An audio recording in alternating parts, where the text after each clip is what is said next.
Welcome to the Childish Grown-Up Show, where we treat each episode like your movie theater experience. We catch up with one another, play some games, talk previews, and before you know it, it's time for the feature presentation. So sit tight and enjoy this ride of nostalgia on the Childish Grown-Up Show.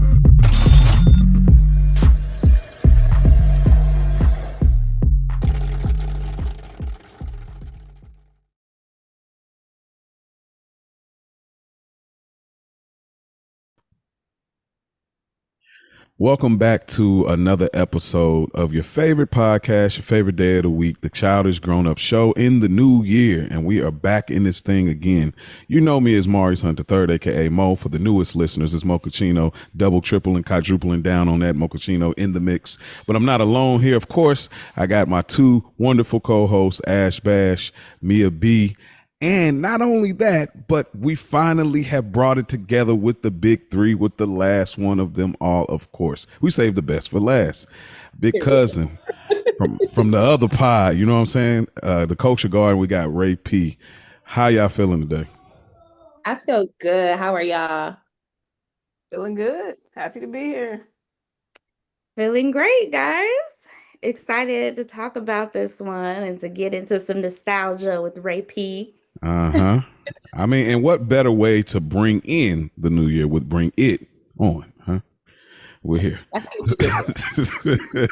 I'm here for all the corny, so just be prepared for y'all. But it's truly been a great year that we had last year. We celebrated our 1 year anniversary a little bit ago, and now we're in the next year, and it's so dope to be starting the year off with a movie like this. But before we get into the movie like this, we do have to acknowledge the Stoop Kids. I think we had one comment on our last video, and it was from our guy, Public Enemy B, Chuck. You know what I'm saying? He says, Ash calling Oogie Boogie everything but his name was comedy. And this is obviously from our last review of Nightmare Before Christmas. Bruh, that was so funny. me and Mia was like, Oogie Boogie. She's like, ooey booey, like Ooey gooey. Listen, I don't know. It was not clicking. It's not clicking. Yeah, but appreciate that, man. We love to make y'all laugh, man. So we appreciate y'all again. Y'all can always reach out. childishgrownups3@gmail.com or our Instagram, the Childish Grown Up Show, no spaces. And please leave an Apple review. That would really help us get more eyes and ears on this show, because I know y'all like it. Y'all want to share it with family, friends, so y'all can talk about the goofiness that we provide and nostalgia we provide every week. Y'all do that for us. So, with that being said, Childish Grown-Up moment. Normally I let the guests go first, but I don't know where you at yet, and you might need a second. You want to go first or you want to go last on this one, Ray? I'll go last. All right. That's cool. All right, well, Ash Bash, Oogie Boogie. What's up? What's your... You can let it lie, okay? Y'all it's over with. It's over with. We'll keep the lie alive. I don't have one, and I'm so mad because I was really trying to think, did I do anything like childish since our last episode? But I can't think of anything. So I'm like, any New Year stuff? Nothing like around that? We went to Colleen's house. We hung out, played some spades. Okay. That's not really childish, you know? Yeah, definitely grown up table. Yeah. All right, sorry about that. Hey, it's all good. We'll double back on it. What about you, Mia B? Okay, I tried listen, I had to do this because this is always my weak point. Mm-hmm. However, so I have a little something. I was at the store the other day and I came across this new candy that I had to buy, and it was a new take on a nostalgic candy. So you know how they have the Sweet Tarts ropes? They have lemon head ropes. And it's like it's like a chewy candy, and it has like a filling in it that tastes kind of like the candy. And so I just had to buy it because I haven't had lemon heads since I was a little kid. Lemon heads. So I had to see what the lemon head ropes were like. Not quite as good as the original lemon head, but still good. Mm. You know what? That is very interesting because as soon as you said it, I started thinking about having y'all had the nerds clusters? Yeah, that's why I said they bite like a mud. The nerd is the leader of this right now. They are so good. So Yeah. I was gonna ask you, Mia, are they on par with the nerds clusters or not? No, they're not touching the nerd. That's exactly what my mind was going. I'm like, bro, that nerds rope, and then they developed it to the cluster. Like, I can't even go back to the regular nerds now. Like low key. And they got the bites too. Like if you don't want the full rope, you can still the get clusters. the rope bites. Yeah. Did any of y'all eat grape heads? Yes, all the heads, grape heads, warheads. I'm a kid food. Airheads. Way back. Yeah. Okay, all right. Nah, that's dope. All right. Well, thanks for the. I guess, is it recommended or no? I'll stick with the Sweet Tarts ropes if I ever have to go back. I shouldn't be eating this candy anyway, but if I ever go back, it's gonna be the Sweet Tarts ropes. All right, fair enough. I got a few childish grown up moments. Well, I think I shared this. I don't know if I did share that one, so I'd make that one. So we talked about, if y'all haven't, go listen to our Who Made the Potato Salad episode. So we talked about Jaleel White and kind of what he means to the culture and to us. So I decided to do like a little free subscription on Audible, and I really wanted to hear his book. So I might be majority of it done, but it's called Growing Up Urkel. Man, this book is so interesting to me. Like, I connect with it so much because he lived such a regular, modest life, crazy as it seems for him to be as huge as he was in the 90s. But it's so many like nostalgic things that he ties into that where he's narrating the story. And I love when people can actually articulate and read their story, so it's been quite an interesting thing, like how he's evaded so many things just from like his upbringing, and I've thoroughly been enjoying it. And I just like, it's given so much context to why his career went the way it did. It's so much there, and it's so explaining, and he ain't bitter about it. He's just, the way he explains it is so good, and he's just kind of looping in and out. So it's really good if you are a Jaleel White fan, or if you're just curious about Jaleel White, whatever happened to this and that. And, I would advise y'all check out the book, Growing Up Urkel. It's a very interesting book in my opinion. And that is just the nostalgic stories that are in it. So that is my childish grown up moment. That's very interesting. And I know you said you haven't finished it, but does he talk at all about how Family Matters wasn't quote unquote hood? Oh yeah. And why it didn't take off, or why it's not regarded as one of the top Black shows other than. Yeah, he talks about that a lot, as far as like, because he talks about so much of that, and then so much of like he's going places, people just calling him Urkel. He has this crazy story that he tells about him being at a where he has his halftime show where he's sitting there just sideline on the game, and they're like, hey, won't you come out and shoot a half court shot? He thinking like, oh, they just picked me. Oh, it's all good. Then they're like, hey, everybody, we got Steve Urkel out here to shoot a three. If he does, the nachos is on us, the stadium and stuff. And he's sitting there like, bro, I'm in regular clothes. Like, and it's like, he has so many stories like that where it's so much he learned, because that's why his career went the way it did, because it's so much that he just didn't know, and he was managed by his parents. It's a lot of stuff, but he talks about that all the time about, and then when he got picked up to ABC from, where they was, it's very insightful, and his memory's sharp, because there's a lot of moments in there though. So, but yeah, it's really good. I would advise anybody, if you just like to know people's story, it's a good story. I'm here for that. Growing Up Urkel. What about you, Ray P? You got any childish growing up? I know you be in your mature bag often. I was say, you not be in my bag, blah. I was really trying to think when you sent me the outline. I'm like, what have I done that's low key childish or fun? But the reality is, it's nothing. But but this episode is coming kind of at the perfect time. So one of my best friends that I grew up with, that I actually saw Bring It On with in theaters, she recently moved to Charlotte.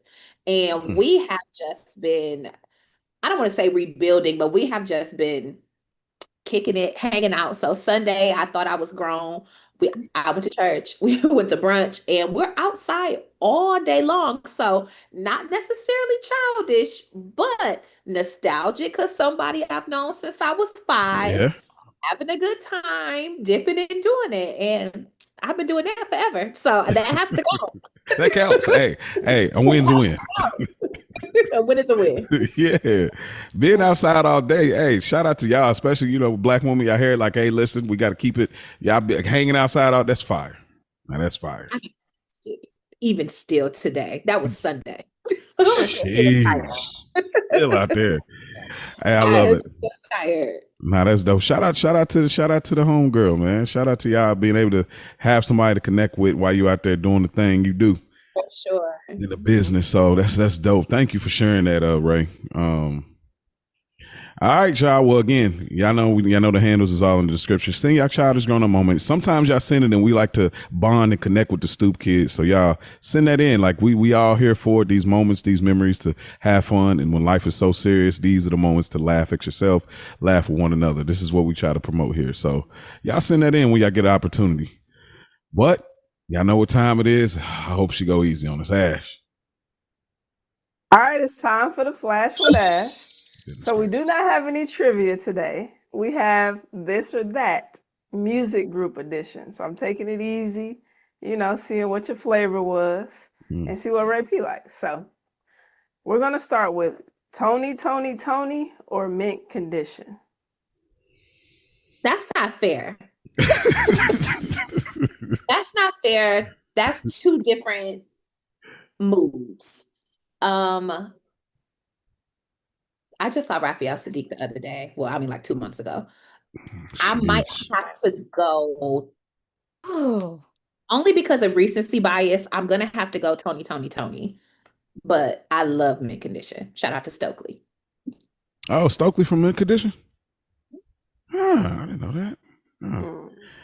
I'm going Tony, just because when I think about the songs, at least the slaps that I gotta, it's that that whatever you need, like it's like, bro, like that like how many times have people I remember when I first heard Ludacris use that for Waterfalls, like remix or whatever, like I said, what beat is this? Like, and then of course they kept using it. Chris Brown the same, Ty Dolla $ign, like they keep using that same, and it never gets old. Like just that song alone, and then come on, and then the anniversary is just like, no, hey, they are the Mariah Carey of anniversary songs. So, I got to go Tony. I'm not gonna lie, this is breaking my heart to have to think. I like it because Pretty Brown Eyes, maybe swinging. That's vibes. The instrumentation. But okay. She still don't know. She was like trying to come to the conclusion. It's like Raphael Sadiq is like, he's on a whole other level, just on his own. But with Tony, like I have to choose Tony. Okay. I feel like, but Mint Condition is also one of one. Like it's like this close. Mm-hmm. It is. Ash? We're all in agreement. I gotta go Tony too. But Mint is right there. They are right there. What kind of man would I be? It's fine. That is a sleeper. Like I was wait a minute. I have to look at the track list because I'm like, I don't know, but dang, that's a versus right there. Like at least an opening. That anniversary though is top tier. It's timeless. So I'm going Tony. All right, so next we got In Vogue or SWV. SWV. Quick. It's SWV, but I really love the In Vogue song. Like there's a story that came out recently about that song that Never Gonna Get It, where they mixed two songs together. Like that intro was to a whole different song, and they end up putting them together. That's an interesting story on Instagram. But yeah, I'm going Sisters with Voices. Excellent. I'm gonna go SWV too. We're gonna, yeah. Like, I love En Vogue, don't get me wrong, because they did cover my songs from Sparkle. That we did. Something he can feel. Oh yeah. Okay. But you know, SWV, they were the moment. You know, they had a run. So I gotta right here, be right there. Right. Sing. That Michael, come on. All right, we going SWV again. But I do like En Vogue that Give Them Something. That's one of my favorites by them too. That's a good one. Bops in there.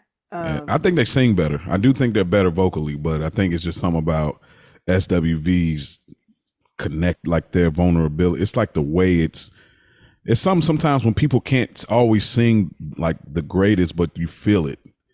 You know, I hiking it to like Mary J. Blige, like I've spoke before. I'm doubling down on that take, but like you feel where she comes from. You know, she definitely has the let the Lord use your voice. Listen, go ahead, take your time, baby. Take your time. Please do not start mochaccino. All right. I'm dead. I'm shutting up. So cut up. Okay. Blackstreet or Silk? Oh, that's not fair either. But just for Teddy Riley alone, I have to go Blackstreet. Yeah. Whew. Although I do like to lose control. Hello. Okay.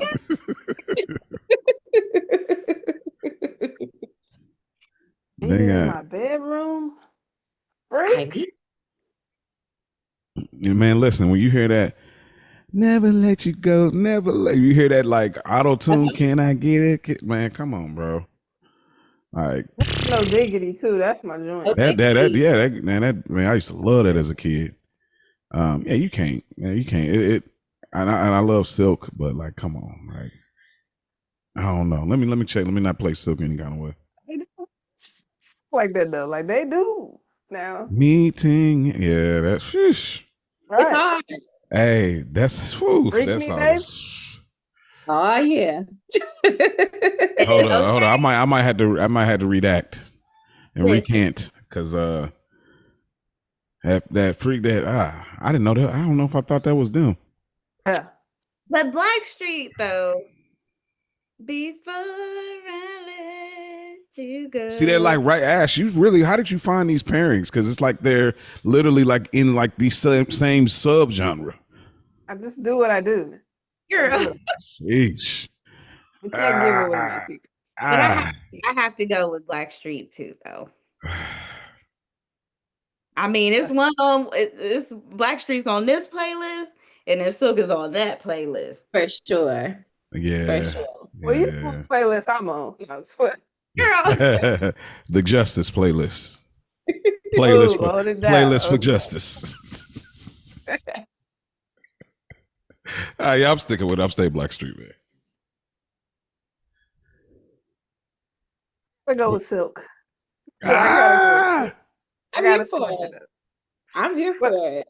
Yeah, that meeting in my bedroom is just it's legendary. Hey, send us these.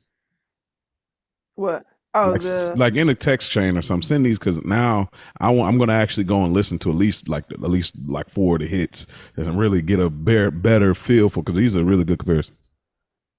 2 more and we're done. Dru Hill or Jodeci? Dru Hill. Dru Hill. Quick. I'm not a big Jodeci fan. I do need some Jodeci. This isn't that easy for me. It is for me. I just Jodeci. I mean, I like what they came and did with, like kind of bringing it like a whole different grimy kind of thugged out image in comparison to like Boyz II Men and all that. But Dru Hill, I just think they sound better vocally. Like, to me, like, I mean, Cisco just doesn't get the credit for like how well he sings, dude. It's like y'all still thinking Thong Song. I'm like, he's getting busy. Like, there's a moment in Thong Song where he goes super saying, "Yeah," like, bro, what is like? Then he goes all the way up, baby. I'm like, bro, this is not even that type of song. And he says the same lyrics 4 times. Like the same song, second verse comes back at the harmony, third time comes back. Now he's doing it in a rap, dumps like a truck. Like this is like, bruh, like, yeah, Drew Hill, incomplete, even though I know that's distinction, but yeah, that Drew here, 5 steps. Goodness. Understand that Cisco is a son of Casey. Like, yes, that's true. To your earlier point, everybody in Drew Hill can sing. Mm-hmm. And Jodeci, Casey Haley can sing. Yeah. JoJo can sing. Devontae can write and produce his ass off. Mm-hmm. What's the other one? Casey, Galvin. It's the sex symbol. It is what it is. Everybody has their role. But when you think about tonal quality, vocal production, I mean, Jodeci, they did their thing, but I think Drew Hill was just it hands down. Even this current iteration with 17 people. Shout out to Play. 17 people at Drew Hill's crazy. Well, because, when one of the members of Playa passed away, they ended up actually joining Drew Hill. So they all toured together. So it's like 7 because sometimes Jazz is on stage, sometimes he's not. So it just depends. But yeah, so they do all them hits together. Well, I'm going to go with Drew Hill. Just off the strength of Cisco. Like, I was a huge Drew Hill and Cisco fan coming up.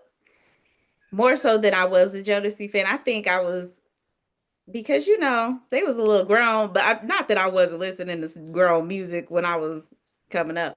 But I think I listened to more Drew Hill, and so I think I just have a more of a sense, like a connection to their music. Yeah, no doubt. I agree. I'm going Drew Hill as well. Cisco cannot be ignored, and I have to count incomplete. I don't care. Hey, look, that is my choice. So yeah. Somebody sleeping in my bed, like both versions. Both versions. Yes. Both versions. Sheesh. But that is all for the Flash with Ash today. I hope y'all enjoyed that. That was wonderful. Hey, definitely, man. I almost thought you was gonna. I ain't gonna lie. I thought we was about to get all the way close to our generation. I thought we was gonna get, Pretty Ricky B2K. I thought we was gonna. Nah, we ain't gonna. Jagged Edge. So 112. 112 in there. 112. Yeah. 112. Jagged Edge. You hate Jagged. Goodness gracious. See, man, we would have really got to. You know what we're gonna have? We might have to have it. We're doing another crossover of hot takes and unpopular opinions, and we might have to include our big cousins, the Culture Garden, because it's gonna be a 2-part episode on that. So. But they hate Jagged Edge. Why they can't sing? All the songs sound the same. They sound the same. I wouldn't say they can't sing. Monotone. Ain't no real harmony. That is true. That's true. Everybody singing it. It's the twins. Everybody singing it unison. It's the twins. Yeah. That's hilarious. But all right. Well, Ash, we thank you for that. That let us off easy this week. That was what's up. But you know what time it is? Me and B, we all stepping into the time machine. We got one more person to get in here with us as we go back to the movie reviewing today. So if you pull that lever, take us back to what we talking about today in 2026. All right, we are going from 2026 back to the year 2000 to talk about the iconic millennial film, Bring It On. A champion high school cheerleading squad discovers its previous captain stole all their best routines from an inner city school and must scramble to compete at this year's championships. For cast, we have Kirsten Dunst as Torrance Shipman, Eliza Dushku as Missy Pantone, Jesse Bradford as Cliff Pantone, Gabrielle Union as Isis, Claire Kramer as Courtney, Nicole Belderback as Whitney, Chianina Jolson as Darcy, Nathan West as Jan, Huntley Ritter as Les, Shamari DeVoe as Lava, Natita Reed as Janelope, Brandy Williams as LaFred. Those three make up the group Black. Lindsay Sloan as Big Red, and Richard Hillman as Aaron. And this film was released August 25th, 2000. Taking over for the 99 and the 2000.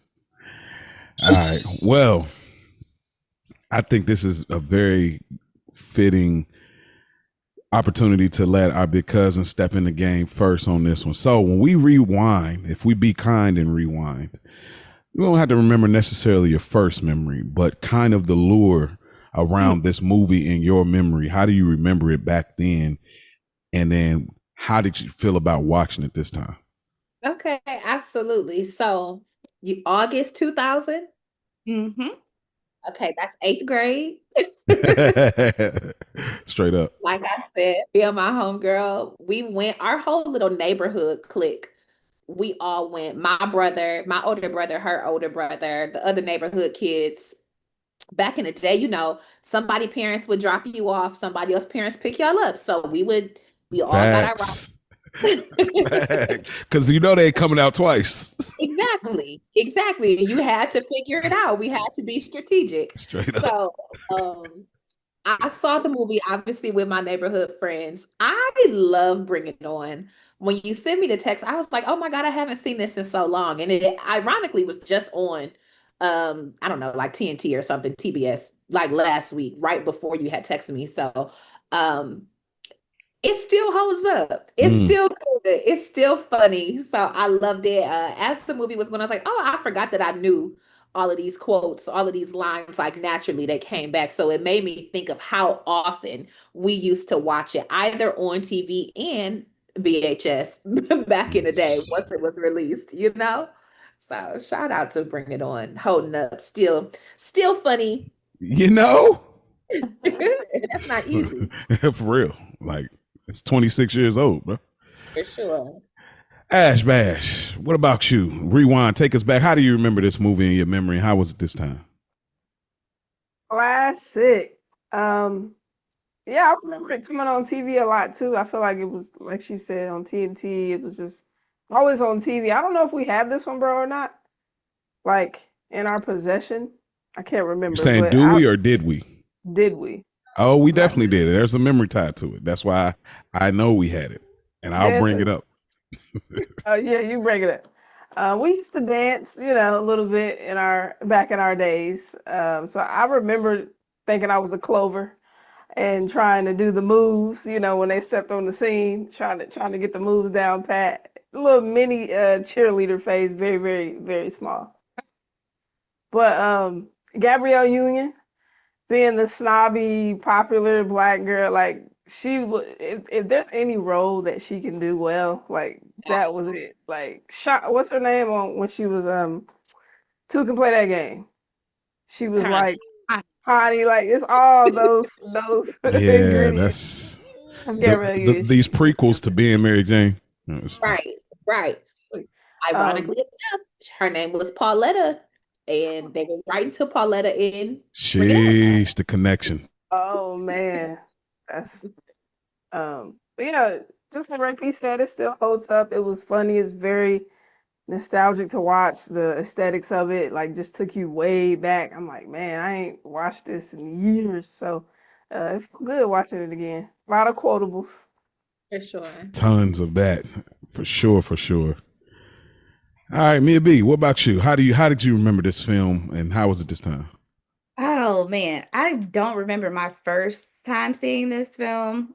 Probably because I've seen it so many times. Like, this is a film that I've rewatched a lot over the years. I probably would say that I probably watched it maybe over the last summer. And like Ray P said, like, I can probably quote this movie front to back with, like, it's just one of those movies. As soon as you turn it on, it just takes you back. It feels like the perfect little crossover, like going into the 2000s from the 90s. And this movie has been referenced so much. It's such an iconic movie that, oh, I don't remember life before. Bring it on. But like seriously, this is one of those movies. I like that. That really just is like it's so embedded in like my childhood and my teenage years and like coming up. Me and my friends quote it just randomly all the time. Like, but yeah, still holds up, still enjoyable. I can watch it and pay attention like I've never seen it before. So yes. Now that's dope. Like I like how you put that. Like I don't even remember life before this. That's fire. I remember like watching it and enjoying this movie. Of course, even as a young boy, like it didn't bother me at all. They're cheerleaders. I don't know. It was just I've always been like that though. It's like it. I mean, there's a level of too girly, obviously, at some point, but like it takes a lot. It's a lot of layers before it's like okay, I don't think I can. But this was nowhere near that. Like I enjoyed it fully back in the day. And Ash, the time did we have it in possession? Yes, we did. I think it was one of our daycare teachers was cool with Mama, and she had it recorded on VHS. And I remember the VHS with the tape in the front, the little white tape or the sticker or what label or whatever, and it said The Hunts and had Bring It On. And I remember like we had that we didn't have no, remember you put it in like whatever the generic slide case was, but it didn't matter because you could still read that text on the front of that VHS. And I remember, bro, that went platinum in the house, bro. Like we like I just watched Bring It On, like, and so just I loving it then, loving all of the movies quotable then. This time, it was just as good. And like I said, I know this movie so well, I almost didn't watch it. That's how well I know this. But I was like, you know what? Let me just go ahead, just so I can make sure I can, if I catch any possibility of anything I missed. And this movie, I wanted to say is like, this is like a perfect movie. In not that it don't have like things in the later section, perfect in the sense that it has everything you're looking for in the movie. It fits a perfect time slot as far as what is it, an hour and 30, hour and a half. It's a perfect time slot. It has romance, comedy, sex, high stakes, quotables, and a little bit of character development. It has a little bit, and it's straight through. It's in and out. This movie has everything. And it's hard to really get that, these days, to just have everything in a short time. It's not overly deep. It's not overly surface. It's just right in a good threshold. So I just noticed that. Why I was like, man, this is like a perfect movie for a movie theater experience. You know what I mean? So with that being said, let's get into like a little bit of an overall discussion when we talk about this. So I'm throwing a ball in y'all court, and whoever wants to respond first by any means, since y'all did review another movie that we have not reviewed. How does Mean Girls compare to this with y'all doing that review? I mean, obviously we ain't did the review here. We're into it now, but how do they compare? Because you get, I don't know, there's a lot of Mean Girl prequel energy here with Whitney and Courtney, kind of there, and a lot of it, like they're all kind of little bitchy. They're all in the film, not just them two. How do y'all feel about? Do y'all feel like Mean Girls is like off that tree, or is it something totally different? I'll jump. So let me ask you: is it Mean Girl coded, or are girls just mean? And that is a fabric that is woven throughout literally every story. You know what I'm saying? Every high school experience. If you think Mean Girls, if you think he's just not that into you, if you think she's all that, she's all of that. Everybody's mean.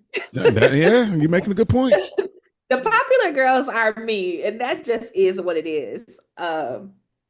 But I will say, now that you asked, I will say that Bring It On might be like an auntie of Mean Girls. I could see it. Say you, man.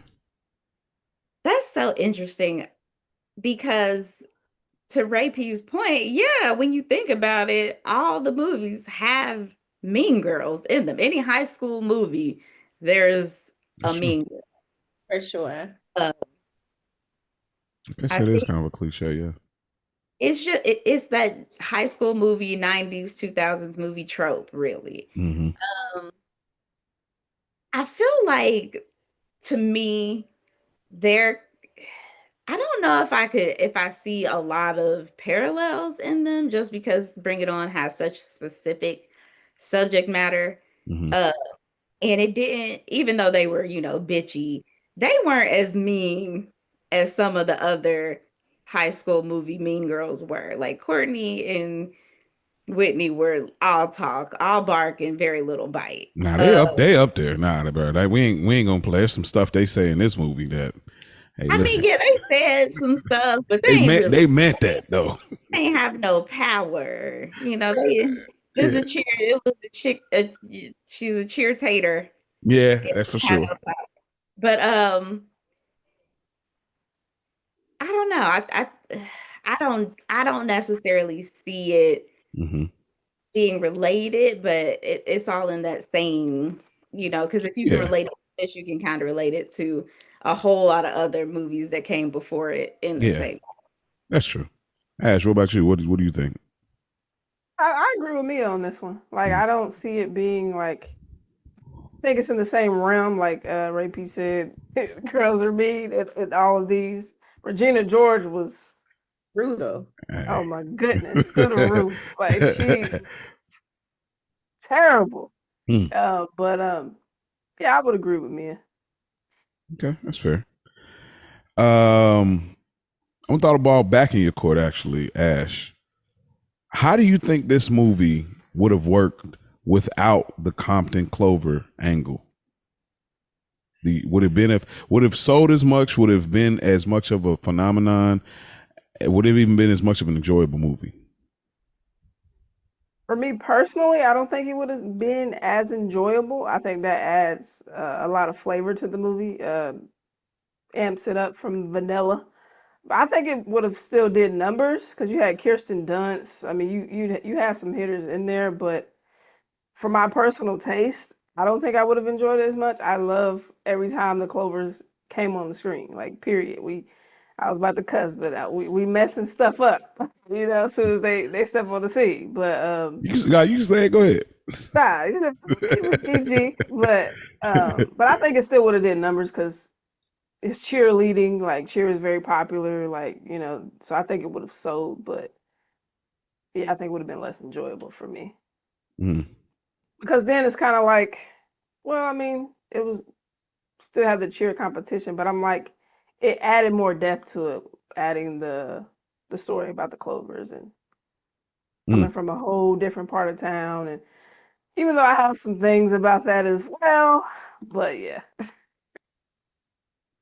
I think you make a great point, Ash, because for y'all audience, I went to a very private middle school and high school essentially, but the high school we have many more black people than I did growing up. But so like I said, this came out when I was in 8th grade.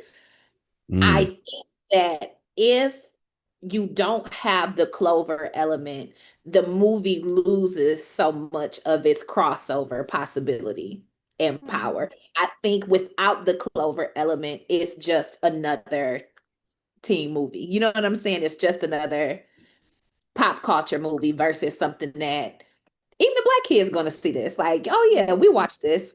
We went to the theater, you know. I can talk to my cousins about this one. Maybe not Never Been Kissed, but we can talk about Bring It On, you know? Yeah. Sorry, I'm looking at some interesting facts. I just read something that's crazy. What about Well, you, Mia? I'll jump in there and I'll say the same. Like, I feel they could have made the conflict anything else and it still would have worked. It still would have done numbers like Ray P and Ash said. However, this made it a cultural classic. This made it like a crossover film. Even to this day on Halloween, girls dress up like the Clovers more so than they dress up like the Rancho Carne Toros. Like it's a real the Clovers really made the movie what it is. That whole element was the thing that gave the movie its staying power to me. It would have kind of faded into the background as far as, 2000s teenage movies go. It probably would have been a niche classic for cheerleaders, of course, but as far as staying power and cultural significance, and it wouldn't have been the same if you didn't have the Clovers. It would be center stage. You're right. Yeah, there is some things that were said amongst test audiences that when they were viewing the movie, when the Clovers popped up, they had less originally, but people liked them so much that they rewrote them into more scenes. Oh wow. They weren't even supposed to be in this many scenes, which makes it super interesting. Cause like I said, that extra sauce, that little accent, that little garlic pepper right there. You know what I mean? That little slap your mama got you over the, you know, it got him over the hump. So it's interesting. I want to bring up I got another question, but I want to bring up a couple of interesting things when talking about this. So one thing, Bring It On was originally going to be a documentary. Man, that's mind blowing. Yeah, about national cheerleading competitions. Also, Kirsten Dunst, her character Torrance Shipman was based on Gwen Stefani. Interesting. Which that's like, how did I get there? I mean, I could read obviously a little bit more, but she also had turned down this role more than once.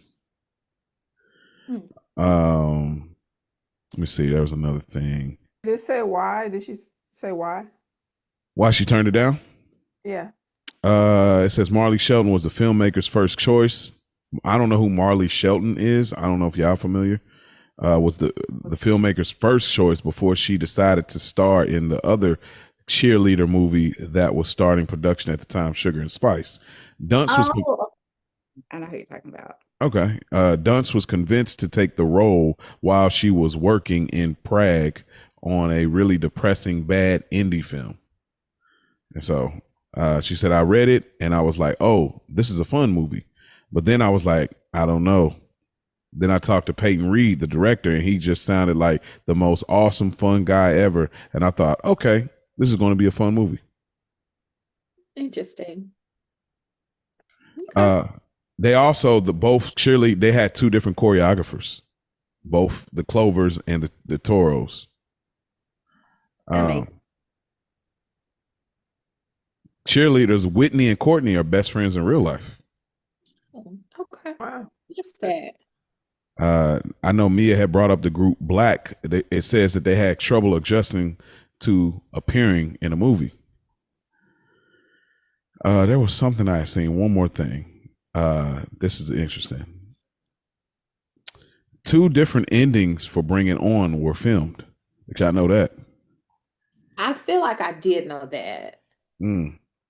So, in the alternate ending, Dunst's character Torrance and Gabrielle Union's character Isis joined the same cheerleading squad at UC Berkeley. The scene was reluctantly put in by Reed in the DVD extras. Of course, the "Oh Mickey" blooper reel was the ending in the theatrical cut.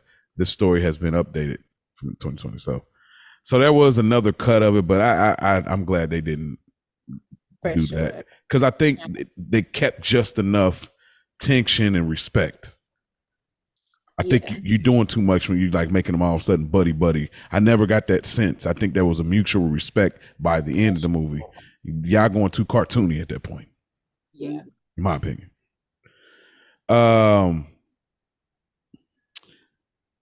Lastly, this is my last thing, and then we'll get into it. We'll go wherever y'all want to go. And we can jump by scenes, characters, whatever y'all want to do.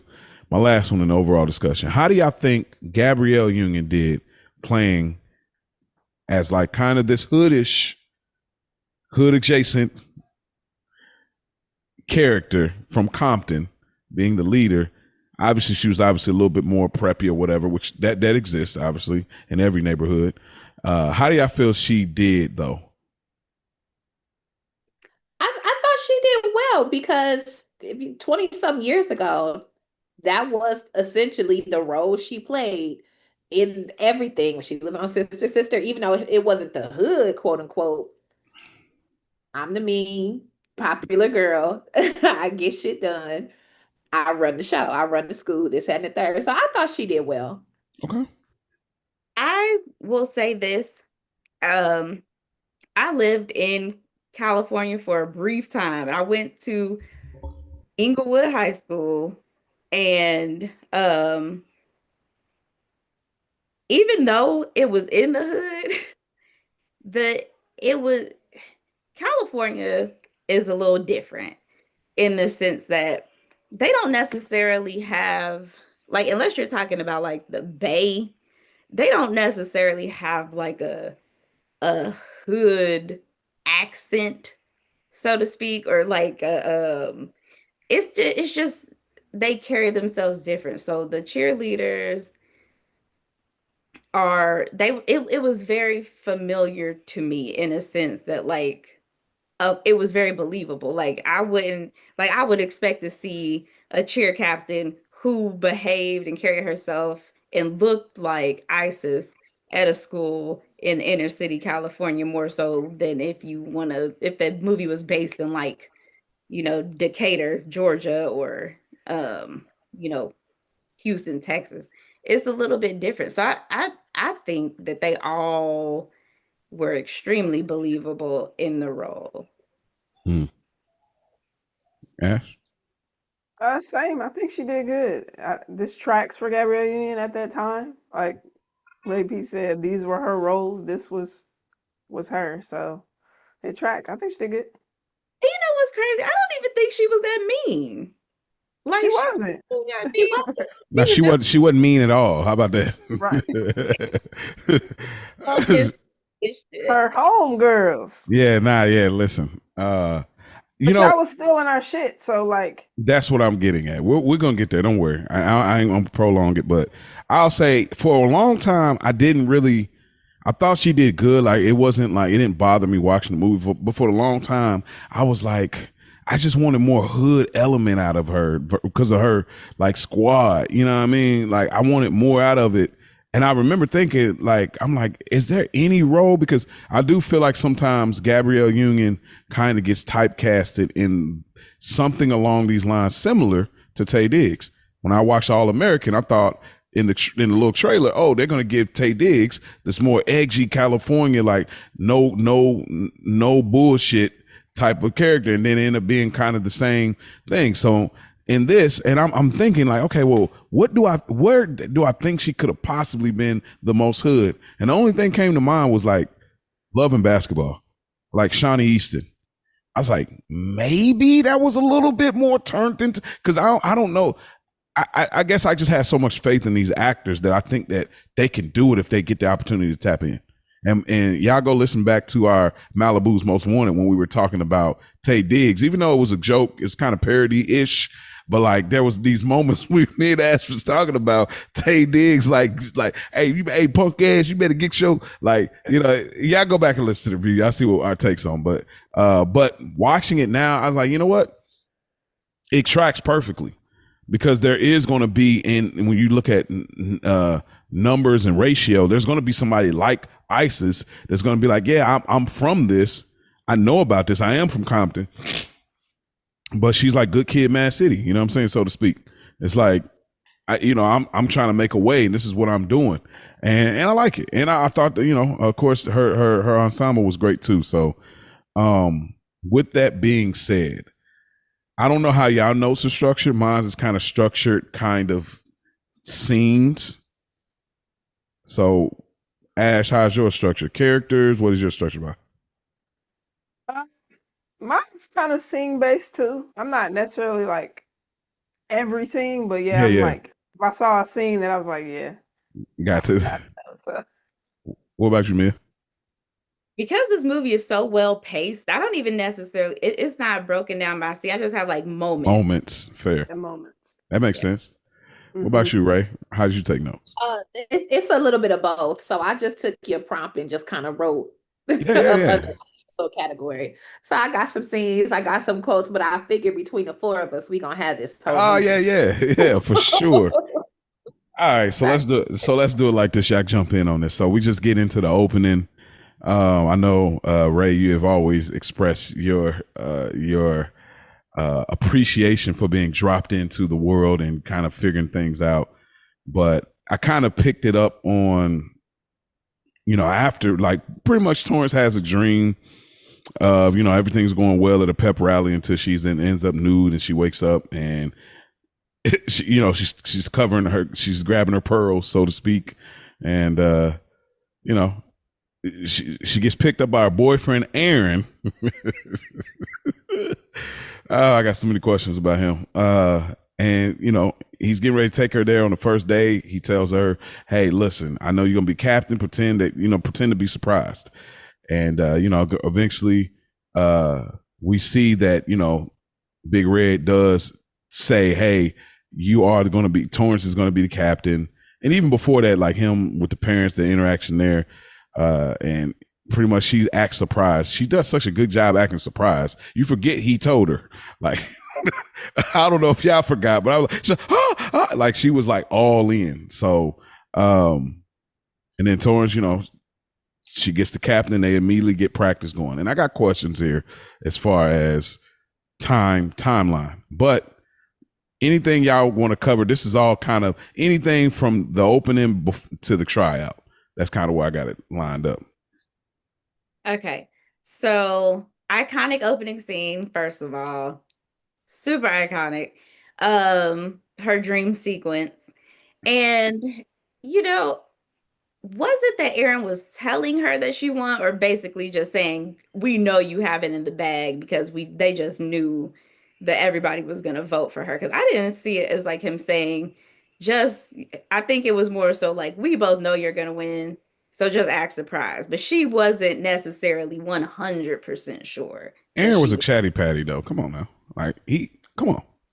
But that doesn't mean Big Red shared that with him, knowing that he's a chatty patty. That's my only thing. So I'm with you, Mia, only because we knew that she didn't let him pick the routine. She didn't really let him contribute. So I could totally see her, maybe if somebody else was the captain other than Big Red, it being a joint effort between the seniors, leaving this, that, and the third. But from what we know about Big Red, I totally see her keeping that to her chest and not letting them know. What Ash, what do you think about this early? We get this introduction of Aaron. What do you think about just the introduction of him, like pulling up with I don't even know what that whip is. I've seen it before, but I don't know what with that blue little knockoff Jeep. That's what I'm gonna call it for now, unless somebody else got better information. Pulling up and like the parents is outside, Torrance's parents is outside, and he's like, "Oh, let me get out and help." He's like really trying to play them for real. He's doing a buckle thing, like like doing, like, bro, you never intended to get out the car. Like, but they don't want you to either. Like, they hate his guts. Like, did you see the dad? Like, he's looking at, and the mom is like, "Don't worry, he's going to college." Like, they can't wait for him to get out of here. Like, what do you think? What do you think that this is what I mean? Again, I know this movie not meant to be deep enough, but what do you think that they gathered just on the surface level of who Aaron is? Like, it's a good question, because that's the thing for me. Like, we didn't get to see the development of their relationship, like Torrance and him. So it's like, obviously he was a popular guy. He was on the cheer squad, and he's like the cheesy. I don't know. Like, that's why I'm like, I don't see the connection of how, other than the cheerleading squad, like how they end up connecting. But maybe there is some deeperness to him, but we didn't get to see it. So it's like, he's the older guy. I mean, that's the first thing I think. Upperclassman. I think like sweaters. I think that he's a cornball. I think the parents are just like, thinks he's corny. You think they don't approve? They don't approve their daughter dating him because he's corny. No. I don't know. That's more like parents today. Hey, listen. I don't know what they thought of him, to be honest. I don't know why they didn't like him. I couldn't gauge. Maybe they just sense he's a liar. Like, that's what I was thinking. I'm like, he thinks he's a better liar than he is. Like, that's not. Yeah. You know what I mean? Because like when Torrance, once we get there, but once Torrance pull up on him, it's like she already had the inkling. It's like, oh, he's not here right now. He's already gamed his roommate. He's already. It's like she knew if I just pull up, I know I already knew. Like, so it's like I think it's just that thing where he thinks he's cooler, like in the sense of people believe my BS more than they actually do. That was what I think, and I think the parents. I feel like the parents knew that like my daughter's going through a phase, and she ain't gonna hear us right now. Because obviously we get a later scene with her and the mom, but like she not gonna hear us right now. But boy, we can't wait till he go to college because we know how that gonna go. Yeah, I think they just to see that he was phony. Like he was just phony, and they could see right through him. All that big fake smile that he always had, and just like the voice. I think they just saw through him for sure.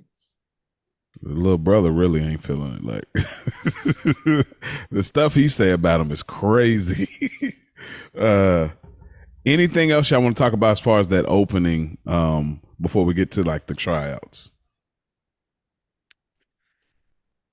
Nope. That's my next thing is actually the tryouts. So I had the opening Torrance's first practice as captain because we see homegirl tumble, all of that, and then into tryouts.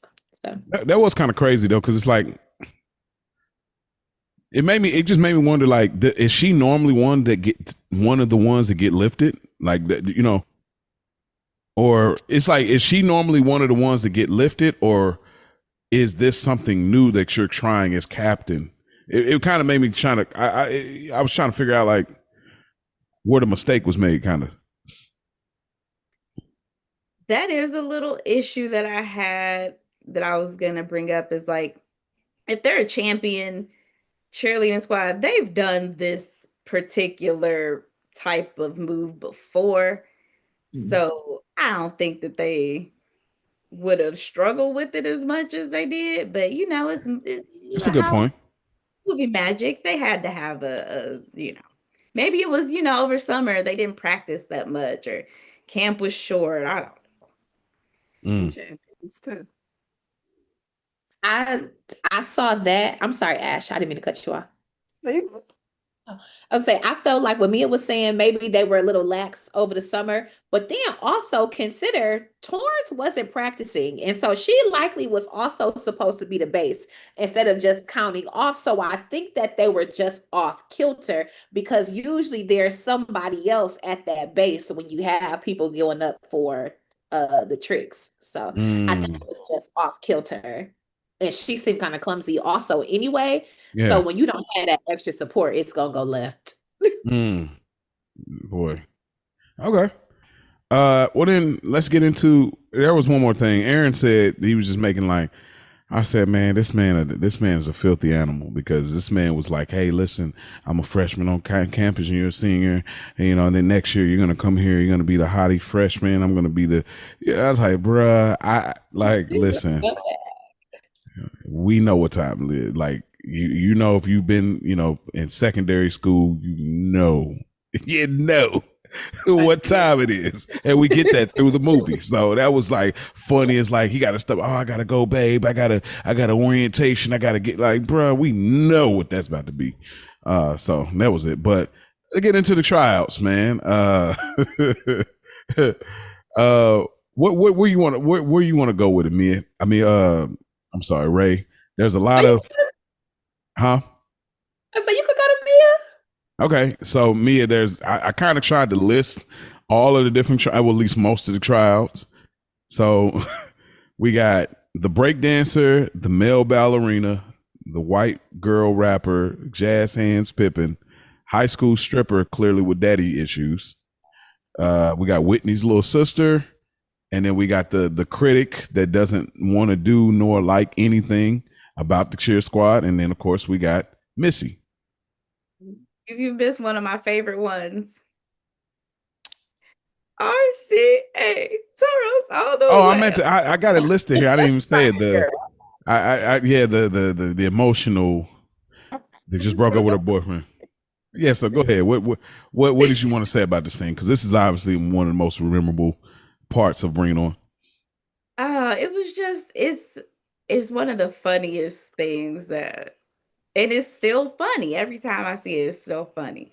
Um, One of those things where it's like this would never happen, of course, at a real cheerleading tryout because these people were ridiculous. But I will say, I didn't think Whitney's little sister did all that bad. I think she was a good, she did her thing. She didn't yell loud, but she was suitable. But She was mid again. Stop playing. she was big, but it was like She was a freshman with seniors. Like, nah, bro. she was little. She would be easily tossable, easily teachable. She was flexible. That was a good point. Yeah, that was a good point. Yeah. She wasn't that flexible though. She got that little leg up there. Got that little leg. She didn't get that little leg up with ease. And you consider the tricks that they were doing. If you want me to do a back handspring, front tuck, round off, all of that, and she can barely do her now. She just getting by on being cute. Like that's what it is. You're a little cute little freshman. Like, and my sister here, definitely nepo. It's just kind of like she could be on the freshman squad, but she ain't ready for this. Exactly. For sure. When Missy came in there, listen, you just knew it got to be something different. Like you didn't know what was gonna happen when she stepped in, but when she stepped in and the way that music changed, you heard them keys jingling off of her pants. And you just like, oh, what's about to happen? What's going on? She looked like she wasn't a valley girl like the rest of the girls there. But this is one of Missy was she was my favorite character as far as the Poros are concerned. Like she was just Missy's that one. Yeah. This part was where I think Whitney and Courtney probably were the meanest. Oh man. Because they was out of pocket for real. Bro. Chick just injured herself and they talk about lucky her. Like, bro, they were way out of pocket, dude. Like, oh man, the statements they were making. Hard being a girl. So it was just anybody could try out. Like, you didn't have to go to the school. Like, just right. These are adults that are balding. Like jazz hands. Where was the fire at? Like who got the memo that this high school is auditioning for? It's crazy. They said ESPN will be there. Bro, listen.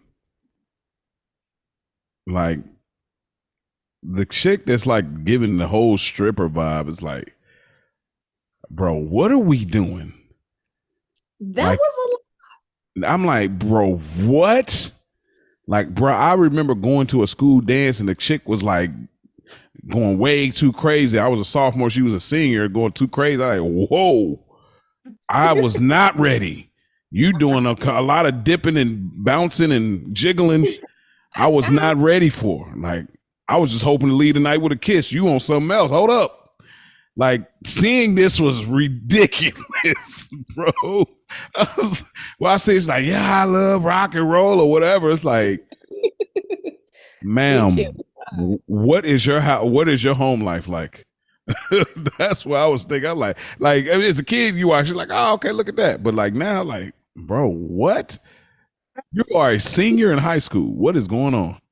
I think that about so many movies though that we watch back, and candidly, people are having sex in high school. Yes. That forever. Absolutely. Whatever. We all know that. Howsoever, like, as an auntie at this stage, I'd be like, oh my God, this is a little much. Even though I was doing the most back in the day.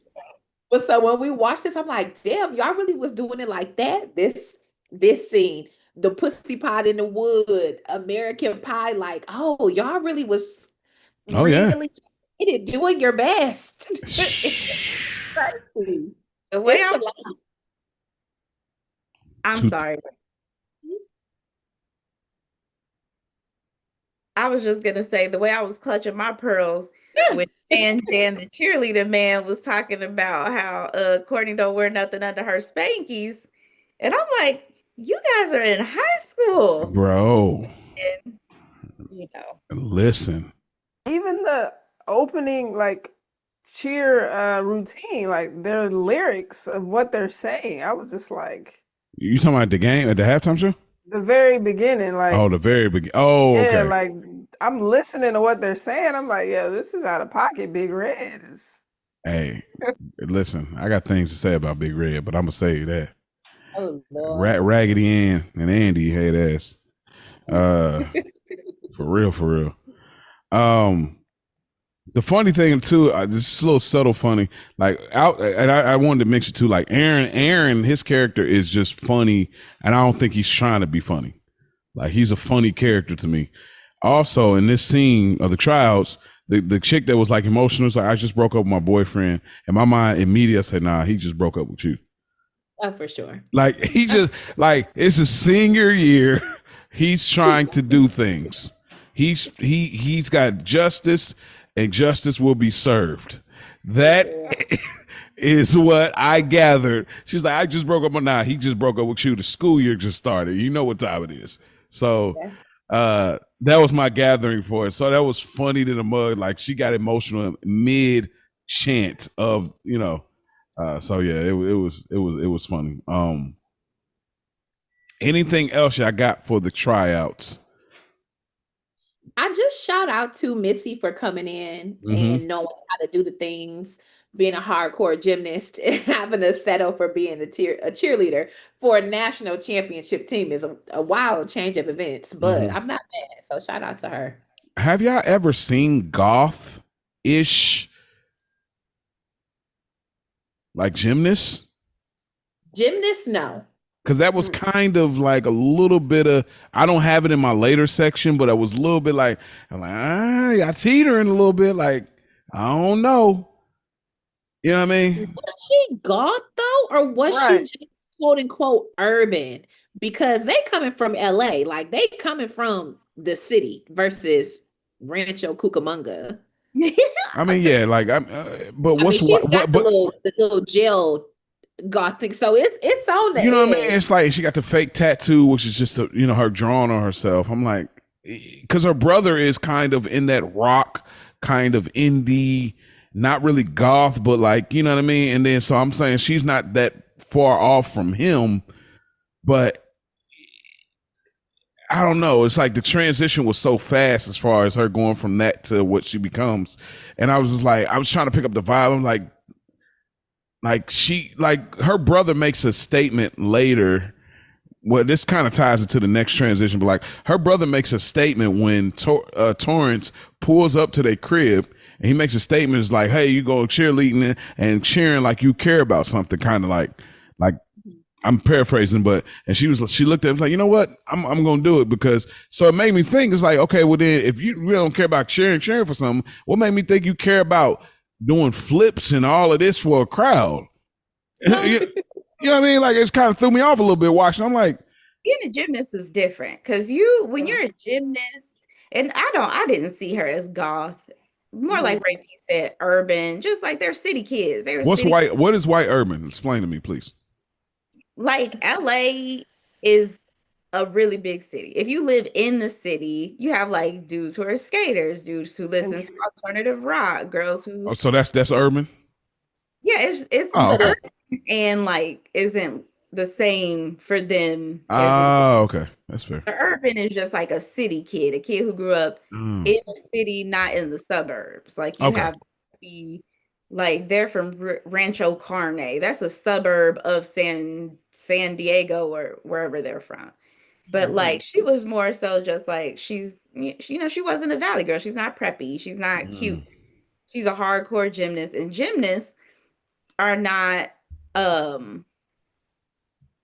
it's not fun and games. Being a gymnast is not fun and games. That's some serious business and some serious work. And you know, they go in there, they slick their hair back, they put on their leotard, and they go to work. It's not like, cheering for a football team or a crowd, or they don't, always have to put a smile on like a cheer. So I can see it. I definitely bought her as a gymnast, which is why I'm surprised she didn't just find a gym somewhere uh instead of just trying out to be a cheerleader. But for we'll take it for the. Yeah. You know what? Also, I'm sorry. Go ahead. So you know what it also put me in the vein of Christina when she turned from being Genie in a bottle to Xtina. I think that's what the time frame, the era Missy is going for as well. Like, I'm not a little girl, not yet a woman, but I like that comparison. So that, Yeah. I like that. Go ahead, Ash. My bad. Oh no, you good. What got me was she did the tryout. She knew she killed it, but then obviously they didn't want her to be in. And then Torrance goes to find her to say, "Hey, I want you in." And she was kind of like, "Nah, I'm cool. I don't really want to." So my thing is, did she think that the cheerleaders were going to be maybe not as snobby as they were, and like how they shaded her when Torrance did come back and say, I want you no matter what they say"? Because she was turning it down like she didn't just audition. You know what I mean? Well, I think this is my interpretation, but I think that she's looking at it like, I did everything y'all asked. Mm-hmm. Y'all asked for the paperwork's filled out. Y'all said no tattoo rule. I say, oh, I wiped it off. It's just a pen. It's just from a ballpoint pen. Y'all asked me to do the spin, turn, tuck, do the, whatever, flips, this turn, I did what y'all asked. Everything I asked, I did. Yeah, I say I cheered. I even did it. The school has no gymnastics team. This is my last resort. I did everything y'all asked, and so that's where I think the hesitancy really settled in for Missy, because it's like, we're new in the city of Rancho Cucamonga or whatever, and like I'm putting myself out there. I did what y'all asked, and y'all still dogging me, calling me a Uber dyke. That was crazy. It's like, bro, what that got to do with what I just did? Mm-hmm. You know what I mean? So I think that's where the hesitancy when, Torrance pulls up, it's like, that's where it is. It's like, they going so crazy. Like, there's no way they'll accept me. And not only that, but like, I don't want to be on the same squad with y'all. Right. Like, I remember, like, shout out to Ray, shout out to Rich for, I know y'all in fraternities and sororities, and I ain't quite that, but I was in a brotherhood, which is like the great value version I've spoke about before. But our big brothers, at one point, like, they was doing us so dirty. We was like, man, I don't even want to be your brother. Like, you know what I mean? I don't want to be your brother, because all the stuff y'all doing, I don't even want to be your brother. So I can see where Missy was coming from in that moment. You know what I mean? But that's where I think the hesitancy come from. I think it was all of that to what y'all just said. And also, I didn't want to do this particular thing anyway. True. This is a last resort. I'm the best thing y'all got. I know how to do all the things. And y'all playing in my face. Like, I'm cool. it ain't that. I can go to a jungle gym and do some flips. I'll go to a jungle gym. Exactly. A jungle gym at the high school is crazy. Like, can she yell? And she's like, please give me something that requires neurons, like something like I can do this. I can do the hard stuff. You teach me the tears, I can do that. But y'all, you know what? Never mind. I'm cool. Straight up. So I'd imagine y'all might have something before where I'm at. I got the practice / the trip with Missy, of course, but there's a little bit that happens at the home life. So I don't know if y'all have anything, Ash, Ray, Mia, if y'all have anything in the home life. Obviously, the little brother, we meet them and anything. I don't know if y'all have anything before we get kind of to that practice and the trip. The only thing I had was it was a cool reveal that Missy and Cliff were brother and sister when she gets to the house, answers the door, and it's like, oh, okay, little shorty from from English is oh, that's your sister. Yeah. Hey, Hey, what a good casting too, right? For they did sure. look, Very look great cast. That look like for real. Hey, I love when directors and casting they care about the continuity. For sure. They could have he could have been a brunette, and it could have been I'm glad that they, I love when people care about the continuity. So that it looked genuine, like they could be that. So, all right, we get to the first practice. Missy is on the team, and they're going through the thing. They're doing the bird. It's cold, and here must be some toros in the atmosphere. Oh, ice, ice, ice. Here we go. And so Missy leaves, and Torrance thought she wanted the smoke with Missy because she's like, bro, what is your problem? Until Missy got out the car and had to remind her, like, hey, bro, you from the suburbs. Like, you better chill out. That's for sure. And then eventually from that point, they go all the way down to Compton and they watch them, the Compton Clovers, do their routine at a game, and see they're doing the same routine. What do y'all have to say about this scene? Because I got some things to say, but I want to see what y'all think first. I love this scene just because it's not the climax, but it really is up there on the rising action of the movie. Shout out to Missy again for being a city girl, for knowing the not just the cheers, like, yes, this is familiar, but also knowing where the games are, because she didn't just roll up to practice. I'm going to a game because, nigga, this is where I'm from as well. She pull up at Compton, bro. Yeah, and I'm comfortable and cool. I know that what this is some stolen material. I loved it. I did. I enjoyed Torrance having her come to Jesus moment, like, oh my gosh, this is stolen. I had no idea. We get outside, Isis, LaFred, and Janelope. Shout out to you knowing Janelope's name. Because I absolutely hate it. Janelope is crazy. And LaFred, are you kidding me? Please. Hey, Ash, no, I grew up with a friend. Her name was La Excellence. Yes. So continue. Shout out to her. My people. So, bless that. So I appreciated the whole thing, the confrontation. Like, okay, we might not have said something to Big Red before, but enough is enough, especially when the Clovers had been making plans to find their way to regionals and this, that, and the third. So, like, okay, we didn't say anything before, but now it's up and we see y'all. And I'm letting you know that we see y'all. We saw Big Red before, but no, I'm putting y'all on notice. So I like the whole thing. And just, I think this is where we really got to see the difference between a Big Red and Torrance. And Torrance as leaders, as captains, whereas the other girls were more like Big Red. It's like, oh no, I'm really not like that, because I actually don't want to cheat. I do want to be doing the right things, and I want to steal from y'all. And don't be I didn't know. Yeah, straight up. And so, oh, sorry, go ahead. So Big Red didn't tell anybody then, huh?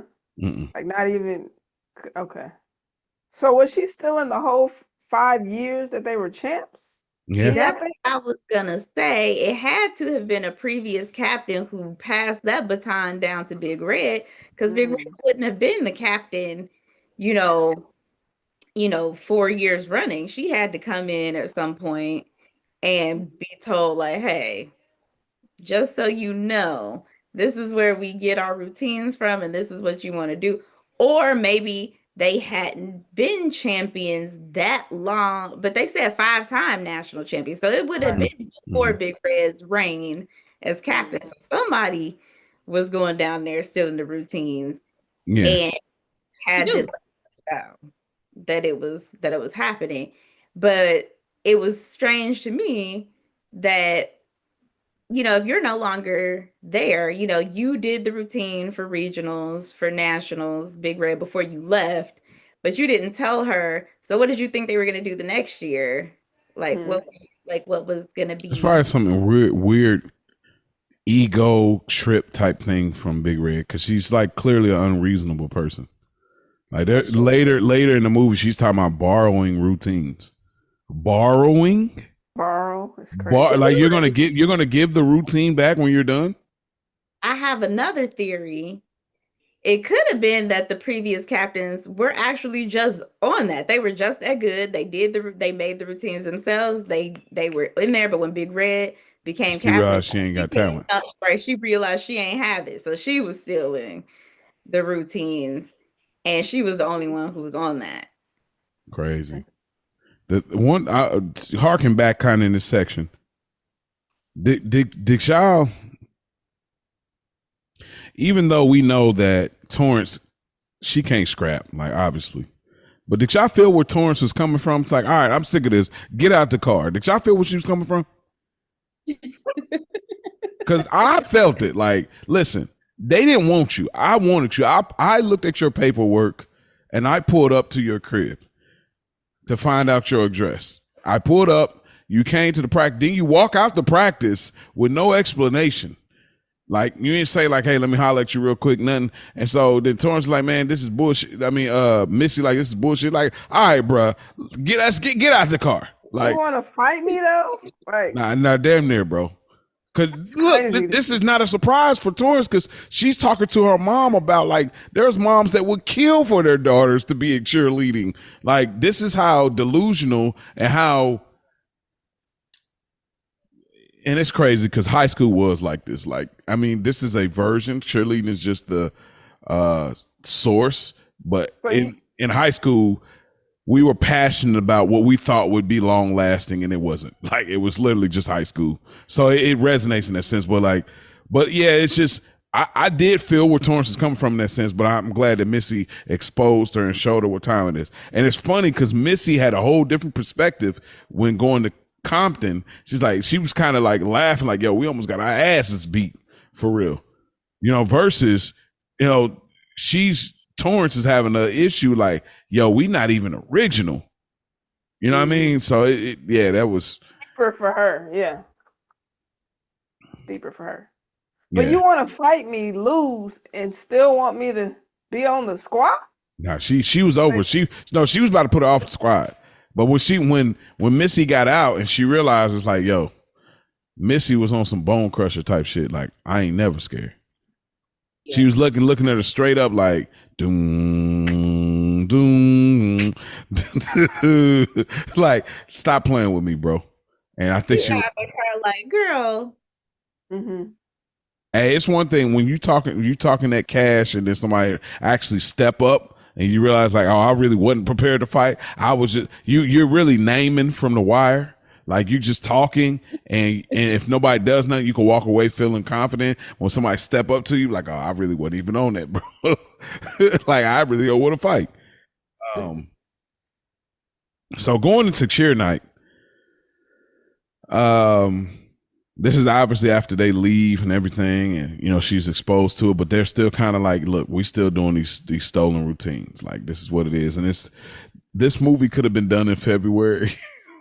If you know, you know what I mean of other themes when it comes to this movie, but you know, we decided to do it here in January. So yeah, it's cheer night. We get the Missy, you know, prepped moment where she took her hair out the twist, got it all like pressed, and she's doing a little dance in the, you know, in the doorway, and it was cute and adorable, and we like it. It's fun, you know. And they're getting mad hype in the car, like especially the driver, the gay dude. That's like, he's like, like if y'all look at the scene, the gay dude is getting so hyped about it, bro. It's the funniest thing because he's like selling it. But yeah, you know, he does that, and in the car to drive to the game, they talk about sex and sexuality in the car, and man, this movie is different in 2026. This movie is different in 2026. What you say, Ray? I said, a lot of that you just can't say. Oh man, I ain't got it, but like, man, yeah, like, the behaviors too. It's like, yo, yeah. So when we get to the game, before the Compton Clovers pull up, they're doing their thing. We see the football players are trash as always. They're getting in a fight to try to get out the game, but they suck. And we see a squad that goes and they're doing their routine. But then we see the Toros do their routine. That's all right. That's okay. You're going to pump our gas someday. Crazy. That is a diabolical line cheer when you look at it now and who they were talking to. Yeah, and maybe we didn't notice that, 20 years ago, but the other team was definitely much more diverse. Not as diverse as the Clovers, howsoever, they were not also from Rancho Carne, Facts. so crazy. When I seen it, I was like, yo. That was crazy. But shout out to them. Yeah, no doubt. Stand on business. For sure. And the Clovers pull up. Yeah, I get into it. What y'all want to say about the Clovers pulling up? I appreciated it because, again, y'all been pulling up on us. Now it's our time, because we're not only going to let you know, we're going to let everybody else know too that y'all are not the originators. Y'all not original. Y'all been stealing our shit. So here we are. We coming. The same way y'all came all the way down here, we coming up here. So what's up? Because Isis was like, look, I'll tell you what, give us a camera. We could call it even. We like, oh, we ain't got no camera. Like, all right, cool. Got no camera. I didn't know that was what was going on. They're like, all right, then guess what? I'm pull up on y'all then, no camera. And I think this scene also gives a clear picture of the differences in the original and the culture vulture. Because you see how they're doing it, and then you see Go Clover, and they got a little bit more, right? Put a little bit more flavor sauce. And it was just it's another one of my favorites. But then again, I really feel like the moments with the Clovers, just like the test audience, they always, every scene, they just steal it, and I love every scene with the Clovers in it. But I could really just spend this whole time quoting everything that they said, but I think it was just okay, so you say that you didn't know, right? But now we come to the gang, you're still doing our cheers, and we knew you would be. And so now we want to let you know, okay, this is warning number 2, that we're really we're on that now. You're not going to be able to just keep getting away with this. I'm with you. But what else can I do when I'm at the game? The game is 2 days away. How could I make up something else? I know. Better go back to your ancestors. Your ancestors, push them back, way back. You got to find something. You got to figure something. I knew the game was coming up, but I'm like, dang, I can't think of. Y'all didn't even try to come up with no new moves. Let me at least add a couple of new moves in with the stolen goods. But it's I'm just saying, I'm sorry, it's just not enough time. It's that, And I do feel them on that too. It's a classic case of this is how we always done it. We've seen this so many times in our families. Well, this is the way I've always done it. That's literally a classic case of what they were in this moment for sure. But they did a vote with the squad, and then the crowd even chimed in yeah, because they was embarrassed too. Hey, listen, if they coming all the way from Compton, they coming from the hood, and they got the steps. Yeah, I need to do something different, which makes a later scene, the payoff was so great, because of this moment. The sleepover. So This is a classic scene. Most of these scenes are classic. This movie's a classic, so I'm not gonna call every scene a classic scene. But like this scene, Torrance is into Cliff, and they have this tooth brushing scene, and I've seen somewhere where it's like this wasn't originally supposed to be in the movie, but it became a thing. What do y'all think is happening between them two? Because there's what do you mean? Okay, there's a desire there, but like Torrance is in a relationship. He's new, but he's obviously got some kind of interest in her. But this scene, I feel like there's something there because they're brushing their teeth, but it has these interesting like sexual innuendos. I feel like, I don't know. That was my gather.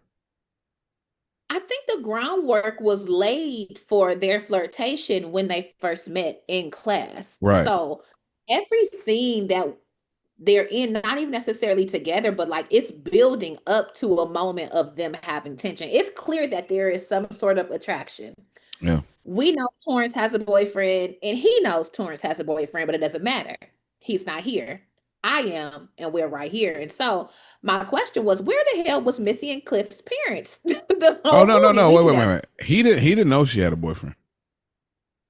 Missy told him at some point that she had a boyfriend. When I don't think so. It must have been after that. Because why he wouldn't have been as shocked as he was. I feel like if he knew, he didn't know that, and she was like, "Oh, this is my boyfriend," and that's she's like, "It's fine, it's okay," because it seemed like in that moment it resonated.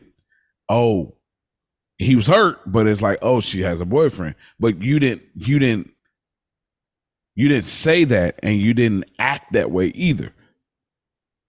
What did I act like? And then how would Missy know she had a boyfriend? Because she told him when Missy asked her during the sleepover, "Are you into my brother?" She said, "I have a boyfriend." Yeah, when they went to bed. Yeah. So Missy knew, even if for whatever reason she didn't tell Cliff. That's fair. But nigga, what are we doing here? What did I do other than be friendly? Well, you talking about Torrance? Yeah, you flirted with me. All right. Yes, there's mutual attraction. Okay. Howsoever, I backed up off it. I kept it pushing. I didn't give you too much. I may have went a bridge. She was undressing him at the game, bro. She was. I'm a flirt. I'm cheering. Nah. I'm looking at you. The man behind the same way during the competition. No, it's not the same way. Yes, it is. The same way Cliff thought that kiss that Torrance blew was for him. It's the same way somebody behind him could have assumed that her eyes were on them while she was cheer flirting. Nah, but the game is different. I see what you're trying to do, but come on, like there was no confusion. She was looking at him as he was looking at his 8 book, and there was no confusion to look around and say, "Oh, is there anybody else?" That's her boyfriend. As far as Cliff was concerned, during the competition, there was no confusion on who that kiss was for, and Aaron was sitting right in front of him. Well, what I'm saying is, focused on you. Okay. It don't matter. It's missed. Like he don't know Aaron is her boy, but he. Did he know he didn't know she he didn't know she had a boyfriend when we get to the competition.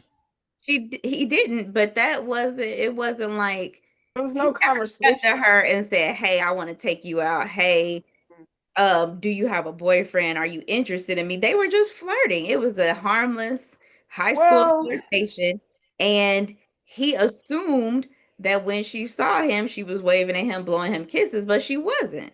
So he made a lot of assumptions. Yeah, they were attracted. And yeah, they were flirting, but that wasn't enough for him to be like pissed off when all right. Go ahead before I respond. I'm devastated when he found. He should have assumed that she had a boyfriend. She's the captain of the cheer squad. Most of the time, they have a boyfriend. Like there was no conversation at all. You said he ain't trying to holler. You just doing this whole flirting from the sideline. Like, you're not making it. I'm pushing you on the swings, breathing on your neck. I'm breathing on your neck. If this is not an indication, hey, I'm committed, this is the point you should say, hey, you're right. Listen, she was out of pocket too, though. Like, she was flirting as well. Hella hard, bro. Like, God. And you did have a boyfriend. You are not the single one, so I do think she was out of pocket too. Because again, I'm married, and if there was any type of this man was pushing her on the swing, bro. They're in high school. They're seniors. Her boyfriend's off at college. Trash. I'm a naturally flirtatious person myself. I have flirted myself into some situations that I probably was deep off in myself a couple of times. I'm just being friendly. Like, oh dang, I done flirted my way, and now you. Oh wait, my bad. That's not what I was giving off. Friends first. I really feel like I don't feel like she did anything that was too far. She didn't kiss him. She didn't like. They were about to kiss on the swing until Missy. Yes, but she was there for it. I'm sorry. I'm going to do this as the only male on this episode. Well, most episodes, but yeah, this is womansplaining. Yeah, I say mansplaining. This is womansplaining. I'm sorry. It is. It's like she was giving everything because genuinely he was more of what she was into versus what Aaron was, which was like this figure that I think makes sense for her status versus what she actually was into and what she really connected and related to, which is in Cliff. And she was like going there until the reality set in that, oh, I do have a boyfriend. And then when he pulls up and we get into the competition season, it's like, oh, let me come back to the reality of it all. And Cliff ain't thinking about none of that because he don't even know. And I think she was giving these indications throughout, like from the classroom scene. Then again, the classroom scene is just some friendly, like, oh, we just been friendly. But like, I'm sleeping over and you're watching me, and not only just watching me, you're staring at me as I'm getting busy on the guitar. I'm flipping and turning and getting busy, and you're just like your sister told you, my sister told you the bathroom's here. You're staring at me playing guitar and you're into it. Like, come on, bro. If I'm spending out at somebody's house and I see somebody going crazy on a guitar, I'm gonna stop and watch as well. I'm not saying she was not flirting with him because she absolutely was. She was. Howsoever, consider this is high school. Yeah. If he wanted to know her tease, he could have very easily found them out. Because to Ash's point, she's the captain of the cheerleading squad. Everybody else knows that she was with Aaron, including his sister. If there is information that you want to have, you have the ability in cerebral. You have the ability to find this out. You did all of that because you did not want to know. If it is a fact that shout out to Mario Winans. He ain't want to know. Like enough. They don't want to know. Good point. That's a good point. Hey, that's a good point, Ray. That's a good point. Damn. He didn't want to know. You're right. He right. Yeah, I'm kind of leaning to because you didn't even have the slightest thought that she did. Like, come on, man, stop. And also, even if he, for whatever reason, didn't think that she had a boyfriend, when he found out, it wasn't like he was continuing to. It should have been like, okay. But the way he reacted was just wild to me. It's not really wild. I'm gonna tell you, it's not really wild because if every time I'm in your presence, you're doing something that gives me indicators that you're interested. Yeah, I didn't ask the question. Yeah, I didn't investigate. But if every time I'm around, you give me indicators from the classroom, I come to support my sister at the game to see her, make jokes at her, and I see you and you're staring at me the whole time while you're cheering. Then you stay the night at our house and you're watching me play guitar. Then I happen to brush my teeth. You're brushing your teeth and you're looking at me while I'm looking at you. We're doing some weird flirty thing, brushing our teeth. We're brushing our teeth into some sexual thing. Like every time I'm around you, and then washing the car. Like, let's keep it a bean. It was a car wash. Raising funds. Okay, this is why I need another guy, because this is like you keep giving me these indicators, these green lights that make me feel otherwise. Again, I'm with y'all when they're saying he should have asked the question. I'm not saying he shouldn't have asked the question. Y'all absolutely right. He should have asked the question. Whoever he need to, hey yo, is she taking what's the deal? But if I'm getting this thing, I'm under, and again, we're talking high schoolers. I'm under the assumption that if you're doing this much, there's gotta be something between us two. I'm not even, this man made a whole hit for her, because I'm thinking there's no way the traction you're giving me, you could be with somebody. That's why the man was so surprised later. There's just no way. That's the interpretation. Again, it's high school, so I get it. I'm giving you a little something, but I'm not giving you that much to where you wouldn't assume there's nobody else in the picture. Y'all serious? They almost kissed on the swing. But what? You could almost kiss somebody walking down the street. Like, how would we almost kiss and you got a boyfriend? What? Oh, that's nice. See, a dude do this. You are. Nah, that's crazy. Y'all are trying to level the playing field, and I'm the only male, and I'm telling y'all, you were here for it, and you would have done it if my sister didn't interrupt.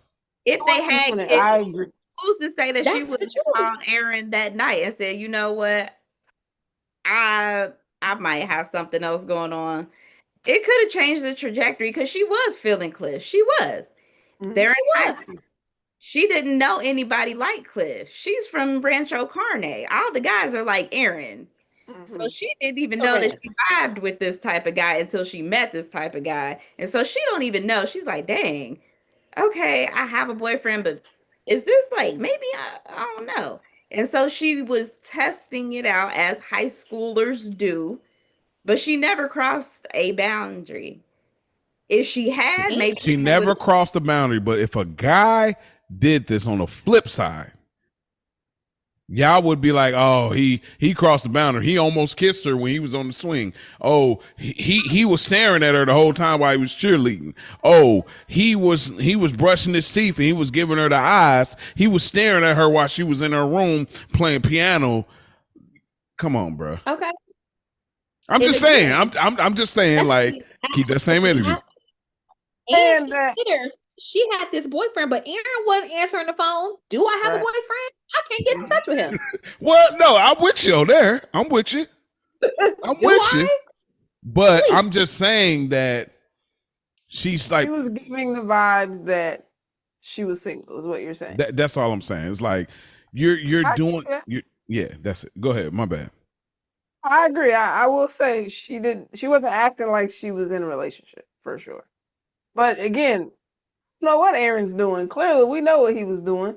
She just doesn't know. But yeah, she even I have to keep remembering it is high school, because we're and it tracks. Even as high schoolers, there's different high schoolers too. Like if you're in a relationship, like you shouldn't be flirting with other people. That's just in high school. It's that. The setting for me, like it's still like, I mean, again, it's just me. You know, high school. Yeah.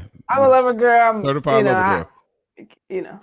But sometimes women are just naturally friendly, and guys will assume that we are into them. It happens all the time. That's true. I'm not flirting, but you think I'm flirting because this is my personality. I'm just like cracking jokes. I'm smiling a lot. And you're like, oh, she might be. But really, this is normal to me. But if a guy is friendly.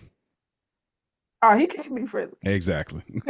That's all I'm saying. That is all I'm saying. A woman's friendly to a male. It's like, I'm not even flirting. I'm just friendly because he's cool. It ain't nothing like that. A dude is friendly to a woman. It's like, oh, he's flirting. Oh, that's all. That is it. That's all I'm saying. I do too much. I do too much. See, look, but let us say, let us draw the line on where you're doing too much. Then you be like, oh, I'm just being friendly. That's all I'm saying. That's it. Let's just go back because we could be talking about this all day. That's true. That's fair. But when he did come out to push her on the swing, he did that. She didn't hop up off the swing. It still was pretty innocent until they almost kissed. There we go. It was innocent. She never gave him a playful, oh, Cliff. Like, stop.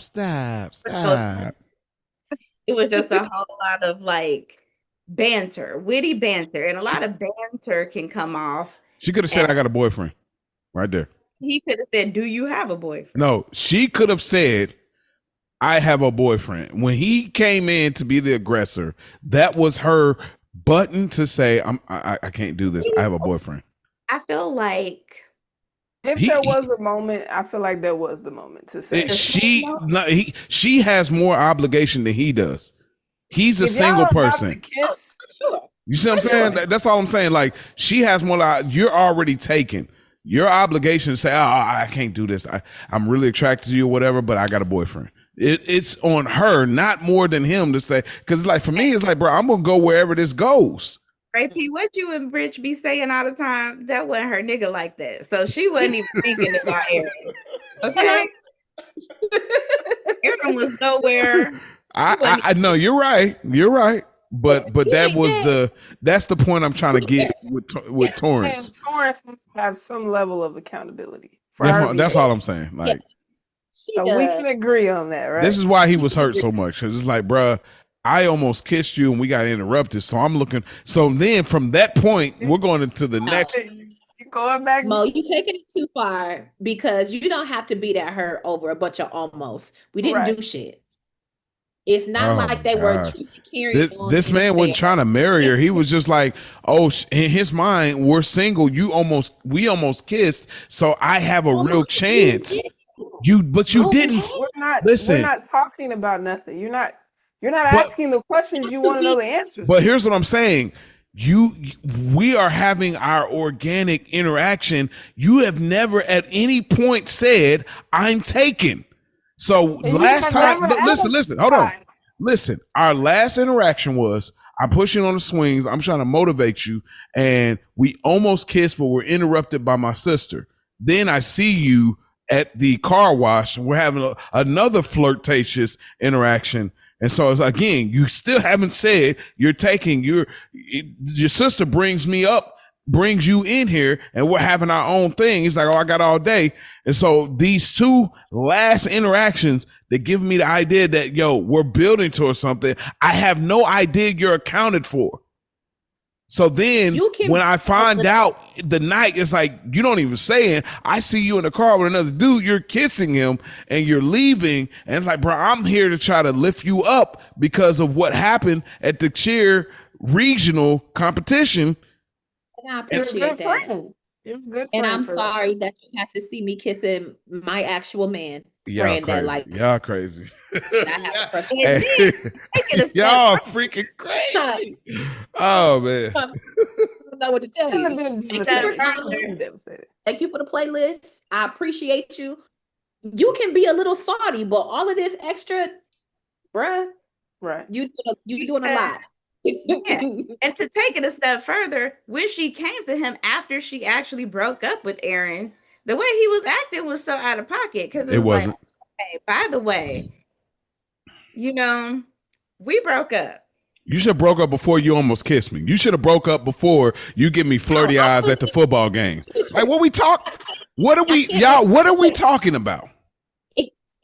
we talking about? Y'all, like, think about this. Let's listen. Y'all like to use emotional connection, but let's use logic here. Oh, you just broke up with him, but you were doing everything under the sun before. Obviously, we didn't kiss and have sex. We didn't do anything. We've been flirting. But we weren't just friendly.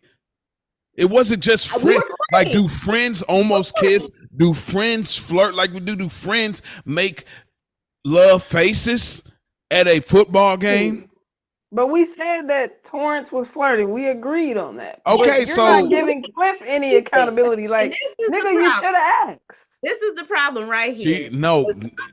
He is secondary, and his ask should have came. On that.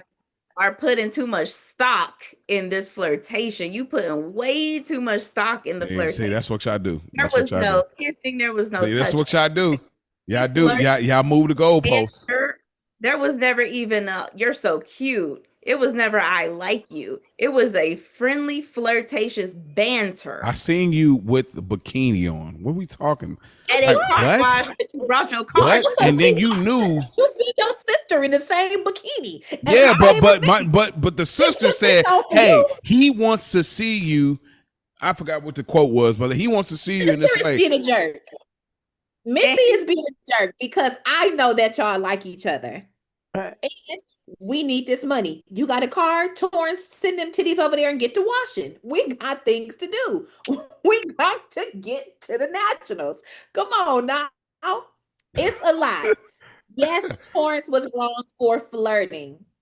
It's a 20v1 right now. And so I ain't no it's a 20v1, so ain't no way I can make this make sense.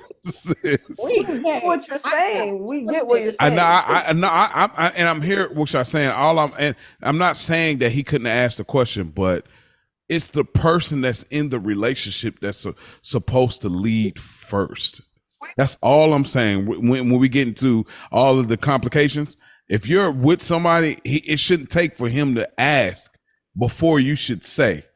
Because if it's getting to a gray area, if it's getting in a gray area where it's like, yo, I do kind of have feelings for dude, or I like him a little bit, or I think he's attractive, before it gets too far, it's supposed to be the person that's in the relationship to lead before the person that's single to ask, are you with somebody? That's all I'm 17-year-old kids. That's fine, but it's still, agree with that. But it's still, even in high school, it's still like, you're in a relationship. That's all I'm saying. I'm not, and again, all right. When we get older, it's a little more complex and all that. But I'm just saying, in this moment, it's like, oh, I got a boyfriend. Oh, I'm with somebody. Oh, I'm with, whatever. But I got a little sister who's 17, and I'm gonna tell you right now, little girl, you don't owe nobody nothing. Listen,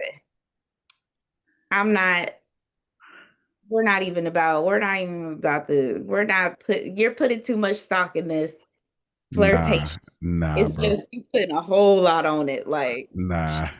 I'm we gonna agree to disagree. As again, it's like how people say we mansplain, because we do, and I will stand on that. We do mansplain. This is womansplaining, and y'all had to agree. You don't have to agree with me, but I'm telling you, it's womansplaining. As a person that's logical enough to see that, but I'm not mad at it either way. Sparky Pulaski. What is it? Pilastri, yeah. Anything I want to add to, they figure out they stealing moves. Chris Breezy with the dance moves. They stealing dance moves. Aaron gets involved and say, hey, I know a guy. They hire Sparky Pilastri. Anything I want to add to the scene when he comes in is this epic whole scene of his critiques for every cheerleader. He plays too much, but if you can hit a lick, anybody who can hustle, they're gonna do it. I'm not mad. He's ridiculous. I think for years, these aren't jazz hands. These are jazz hands were paramount. Our spirit fingers, yeah, not jazz hands. So we did that like crazy.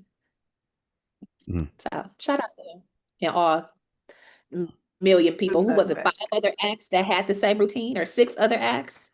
Yeah, it was crazy. Like the fact he turned this into like a bag. Like it's crazy. Yeah. The only thing I have to say about Sparky is they was playing on Darcy's top, because Darcy's body was teased. Darcy had body. Darcy had justice. The justice existed. It's super justice mode for Darcy. I didn't like it then, and I really don't like it now.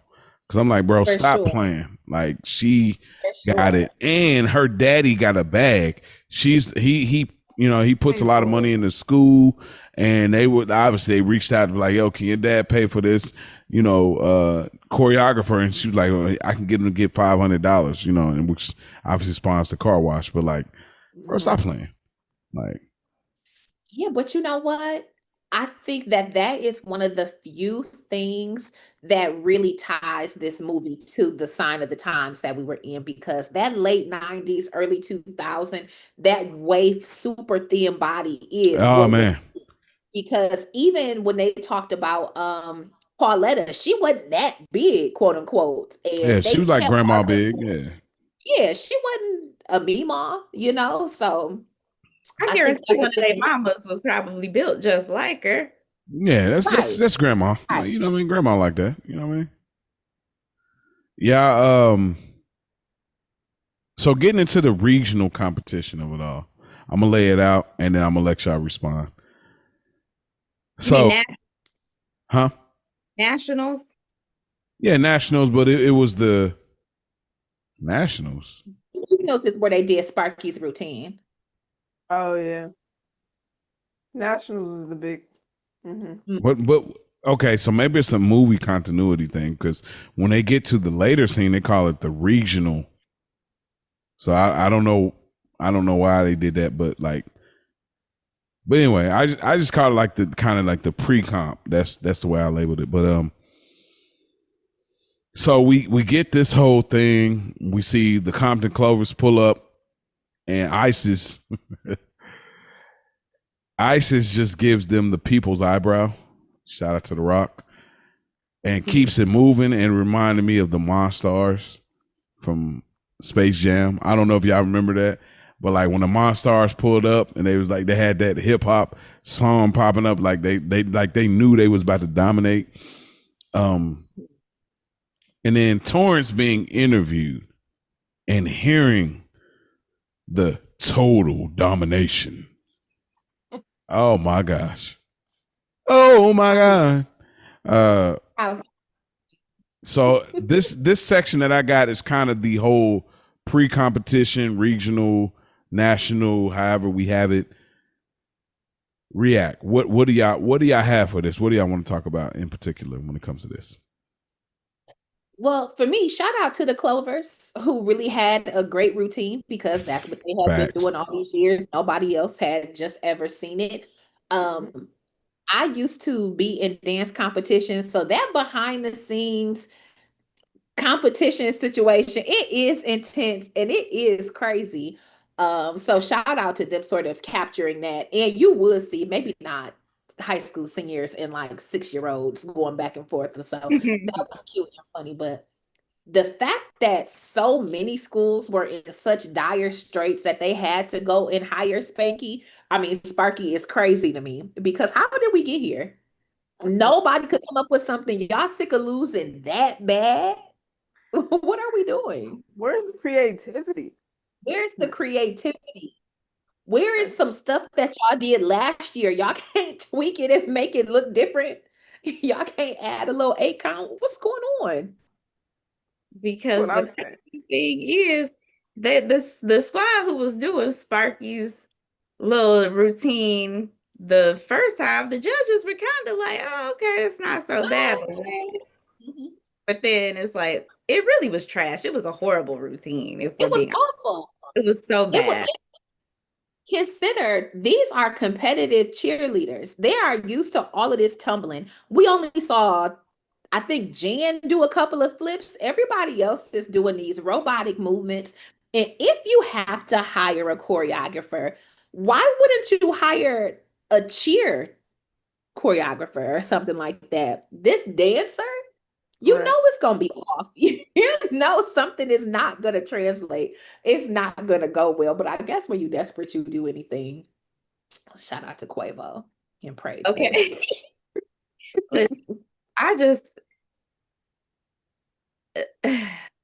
I feel like the scene was so well done. I love this movie is so well paced and so well acted and so well edited because even,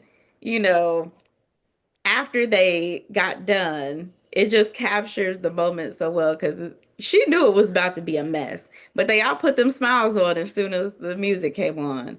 And then when nobody clapped and they got up and ran off, and Isis is like, y'all should have just stuck with our routines. Like, it was just, and then, and then back to Cliff, waving, talking, and he talking about, Missy's like, maybe not right now.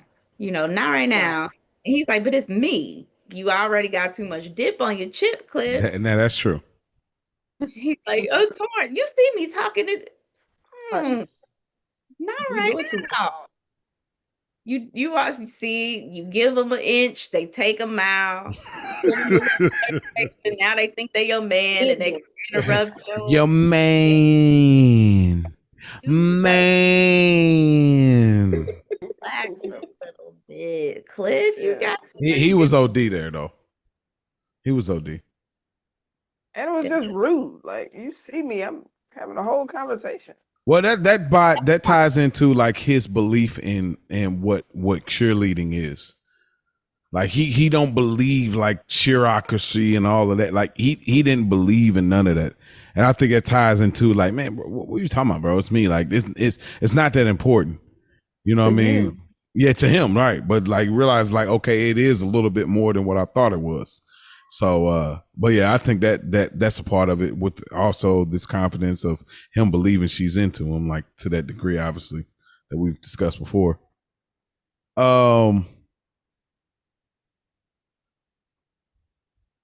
Yeah, so we get the scene. Did y'all talk about the scene of, Aaron drops her off and Cliff's feelings getting hurt? I mean, we've talked about it. We talked about that ad nauseum. Okay. Oh, well, let me speak because I'm the only male here.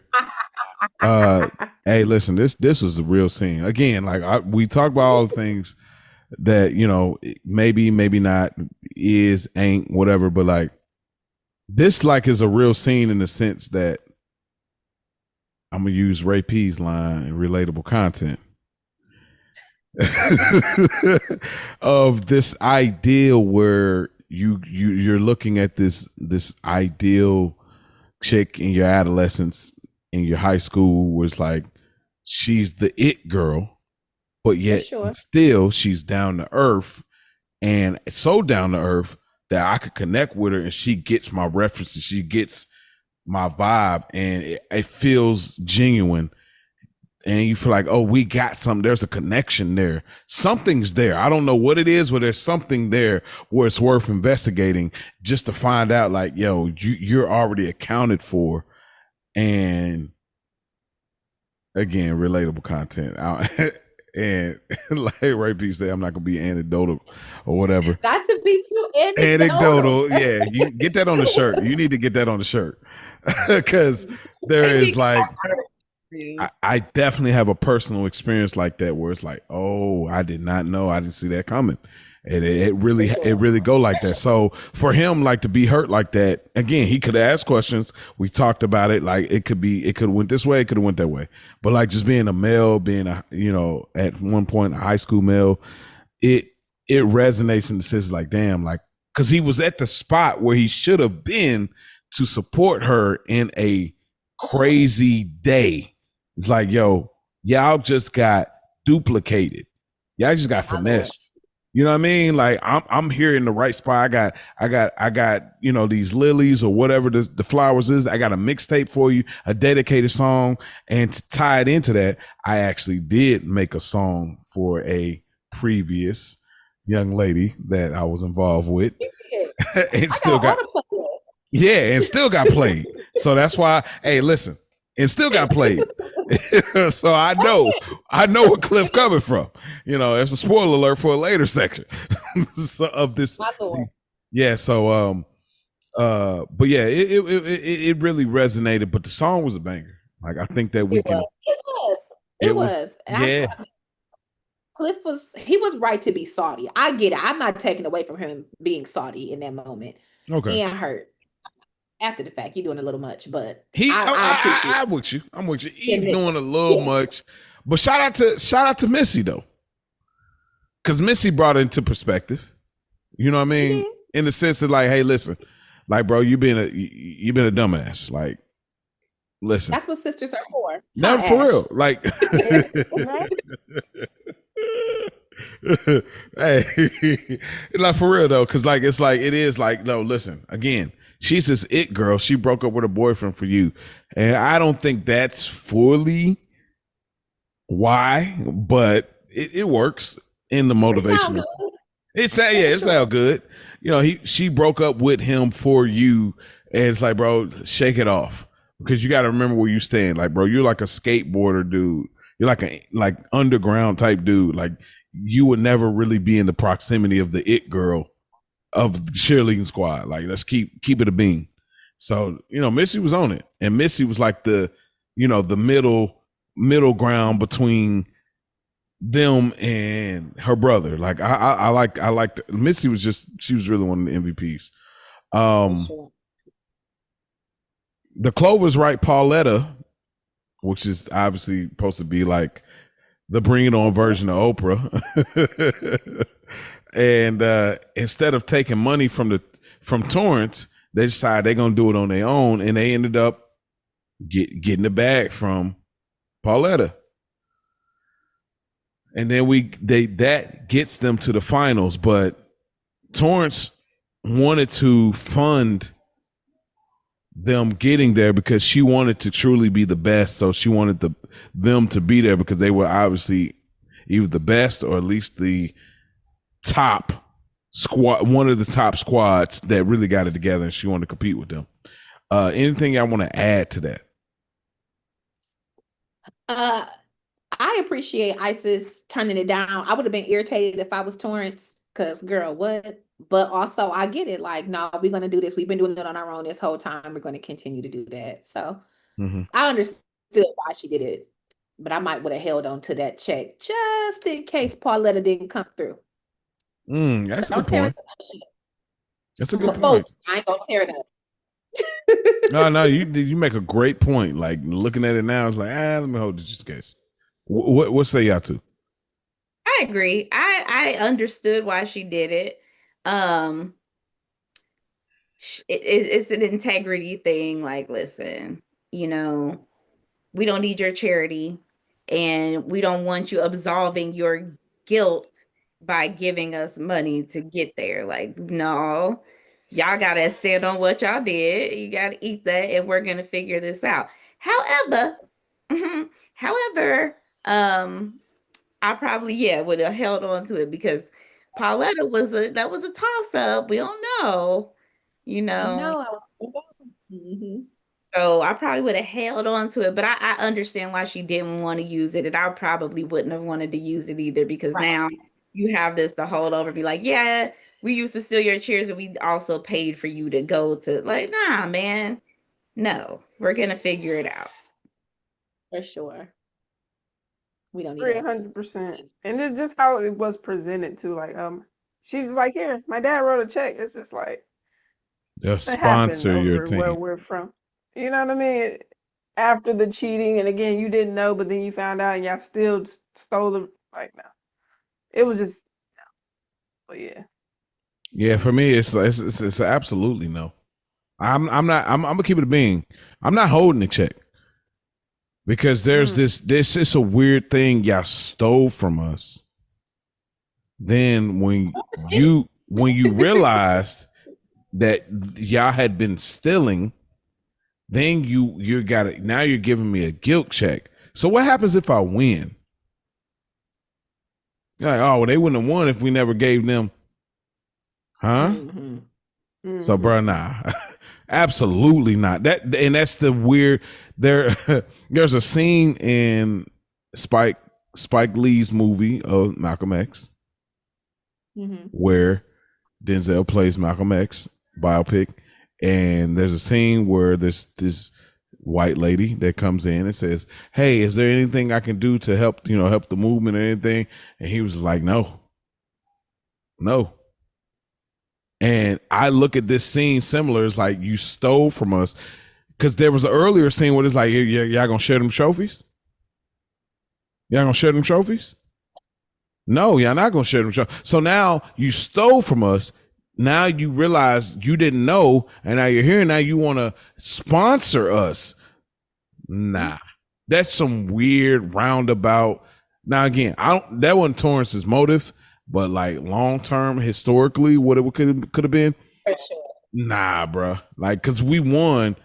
It's still going to be under the idea and concept that, say less. So, yeah, but the Clovers get funded, and lastly, we get into the finals, and we get a lot of good squads. We get a lot of good moments. We end up seeing the Clovers regional.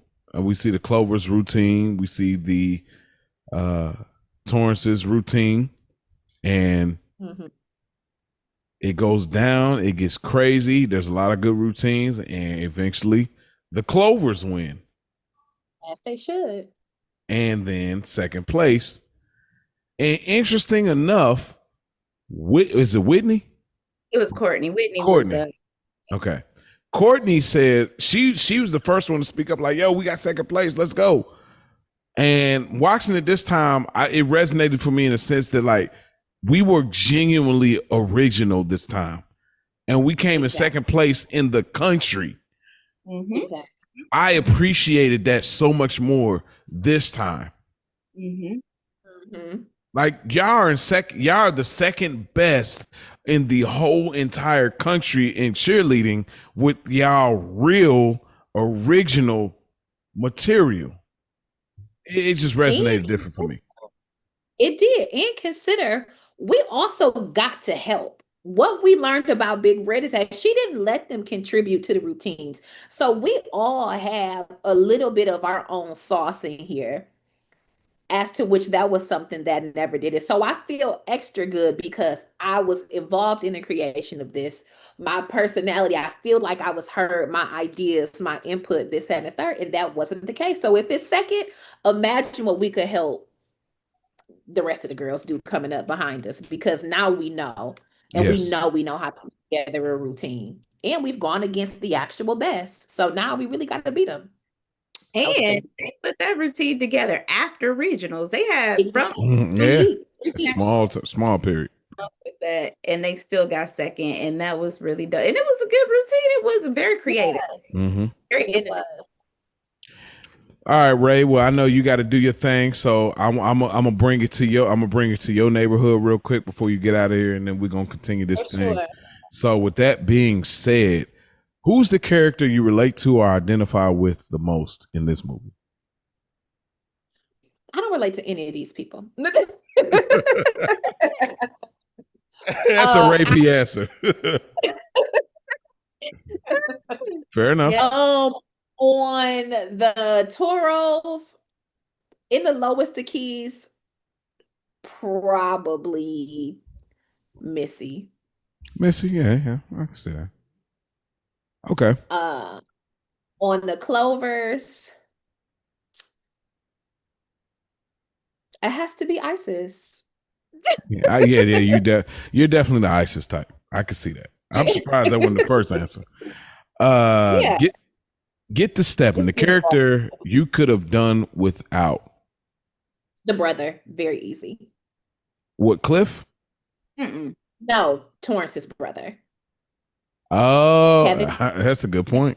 We didn't need him. I did not think about that. That's a good. All right. We didn't need him.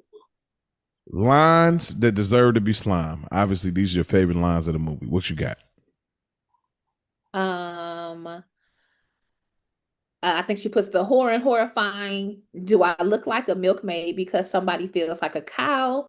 You've been touched by an angel, girl. Those aren't spirit fingers. These are spirit fingers. That's it. Bring it. It's already been brought. Talking that mad cash. For real.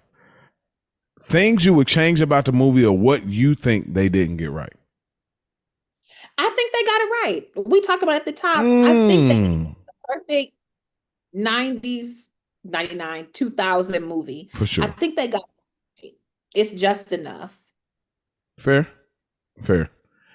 And lastly, before we let you out of here, because I know you're a busy woman, what's the moral of the story in your opinion? Integrity matters. Hard work, dedication, it all matters, and it'll pay off in the end. I like it. Well, Ray P from the Culture Garden, y'all go check that out. They doing big things over there for sure. Y'all really got to subscribe and check them out. Thank you so much. And we're going to do our rankings, of course, but we thank you for being so gracious and patient with us and having a good time with us today. And we look forward to having you back for another episode or coming over there to the big cousin's crib and, getting in there. Come over there. So thank you so much, Ray P. Blessings and prayers and everything to you. Thank you for joining us and look forward to connecting with you again. Absolutely. Thank y'all so much. Thank you for having me. Bring y'all spinning night bags. Absolutely. Bringing the sleeping bags for sure. Yes. We at grandma's house. Y'all be cool. How y'all be cool. Thank you. Peace. All right. Mia. Yes. Character you relate to or identify with the most? So it was tough to find myself in these characters, but I did end up saying Torrance.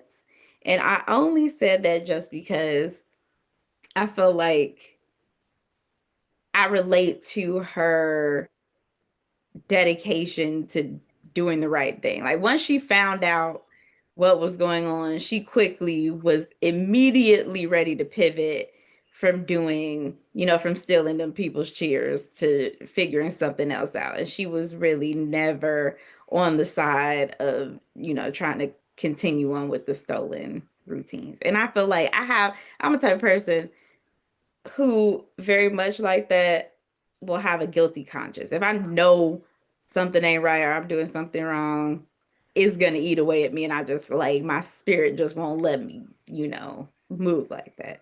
So I felt like that is where I got with Torrance. I ain't mad at that. Yeah, I definitely connect with that. Ash.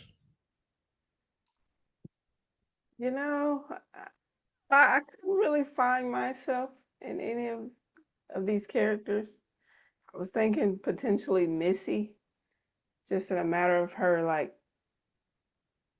staying true to herself, like deep down. Like, I mean, of course she was getting with the cheer program, but I still feel like she didn't really have to convert like who she was to make the squad. Like her talent spoke for herself. And so yeah, maybe Missy if I had to choose somebody. No shocker here. Cliff Pantone.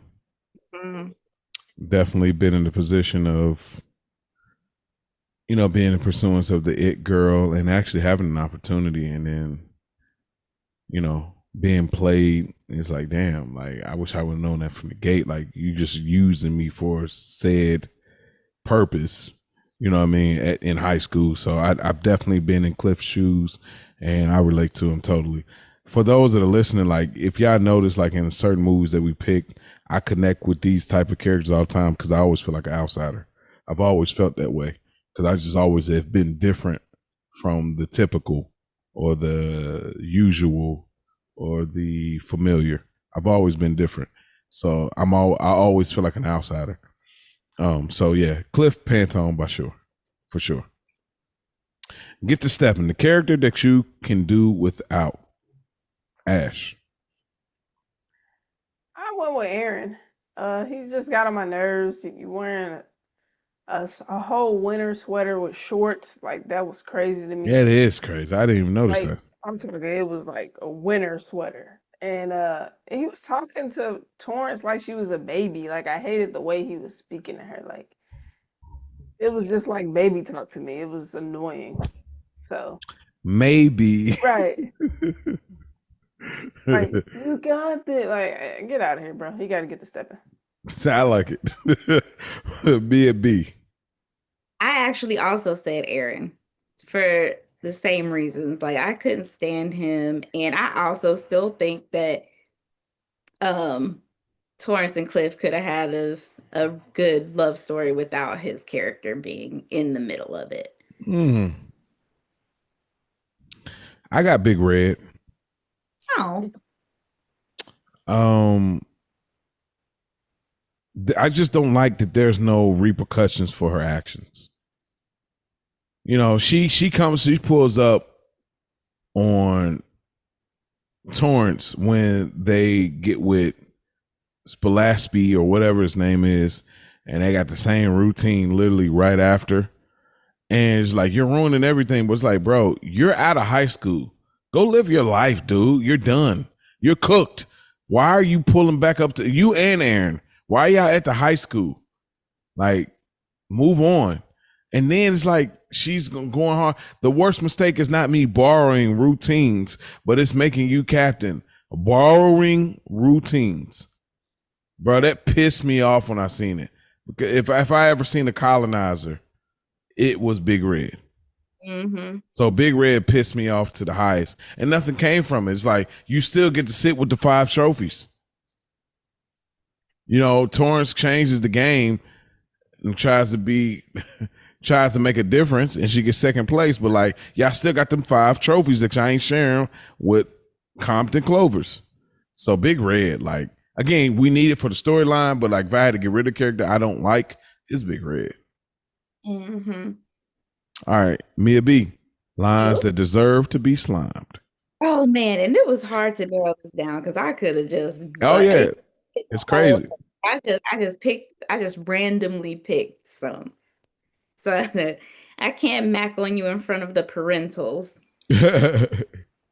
I got the door tour. That's something me and my friends say all the time. I begged my mom for a brother. He looked a little ridiculous in that bikini. Facts. Lava, stop teaching her all these big words before she choke on one. No, better I choke you, left Fred. I love that. And then second place, how does it feel? Feels like first.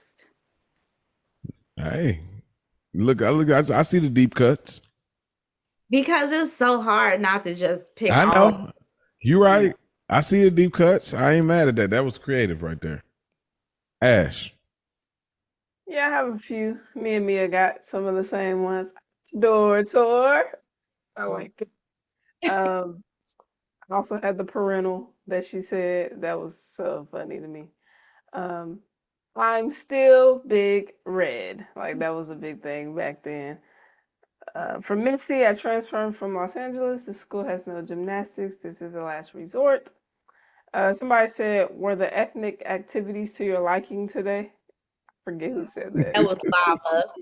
Yeah, I was like, ooh. Spicy. And you've been touched by an angel, girl.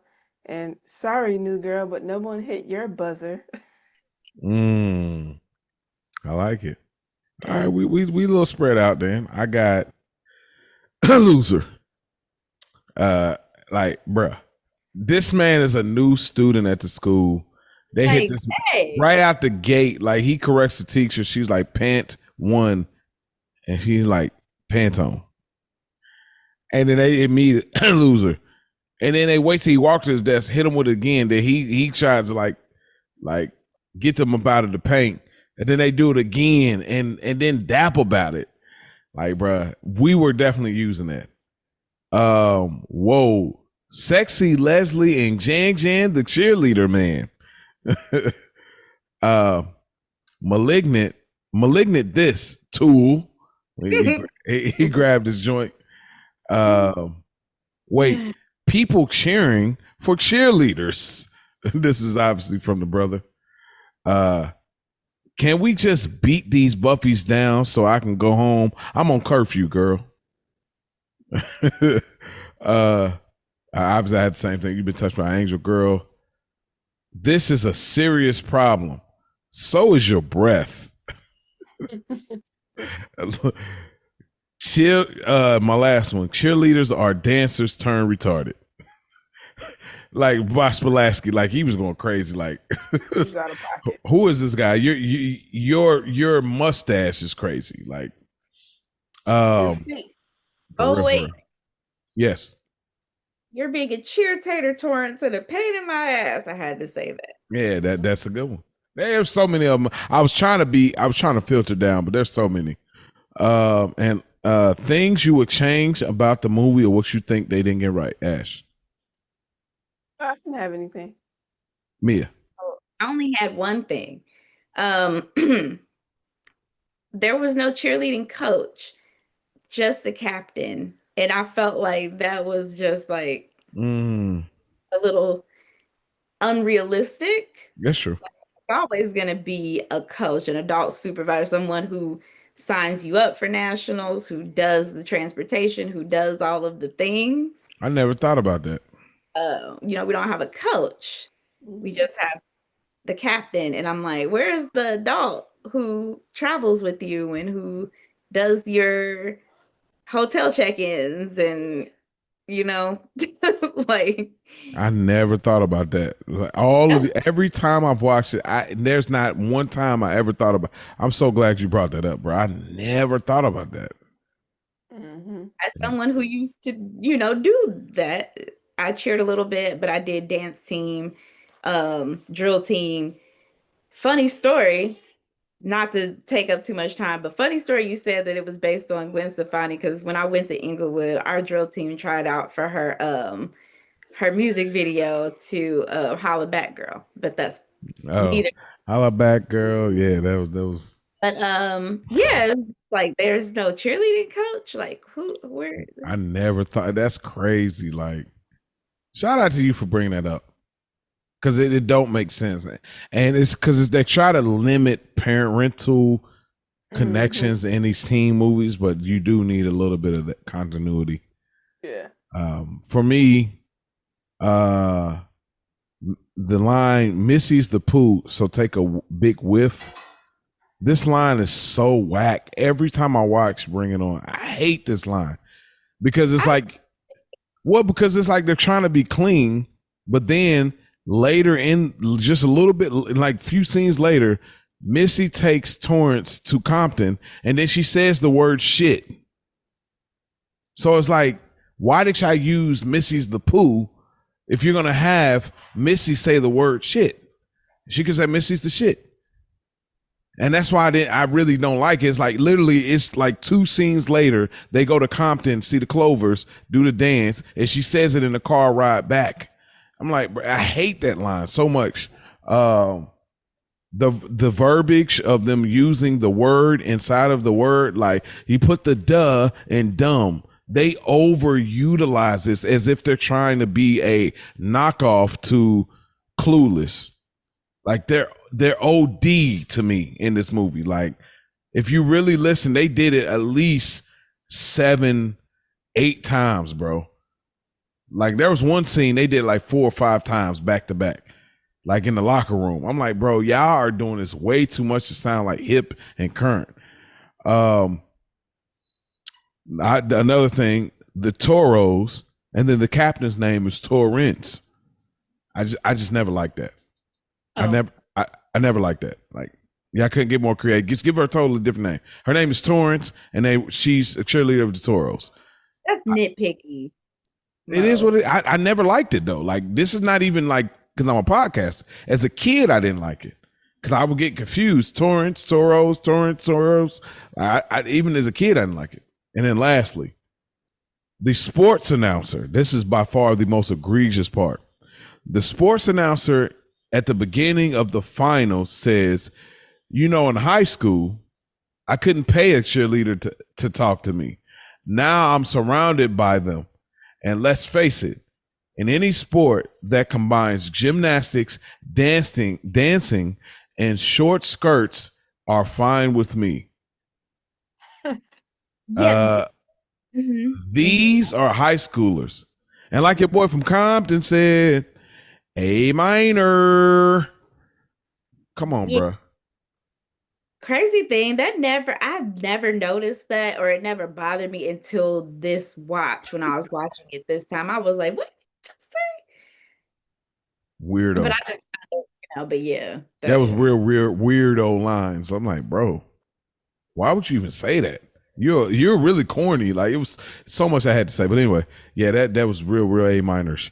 More of the story, in your opinion, Ash.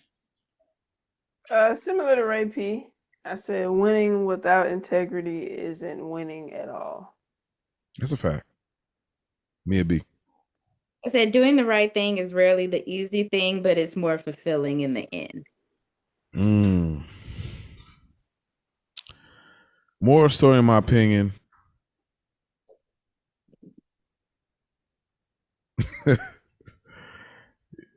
Don't be a male cheerleader, bro. Like, what are we talking about? Don't be a male cheerleader. Like, it's just, there's no benefits. Like, period. Like, you're not going to get the cheerleader that you're on the team with. She's not looking at you, like, at all. So don't be a male cheerleader. Oh, please. Jamal answer, isn't it, Mia? Yeah, bro. Like, come on, like, she's not looking at. Oh, he lifts me up. She's not looking at you, bro. Aaron, you're a cheerleader. He was a cheerleader.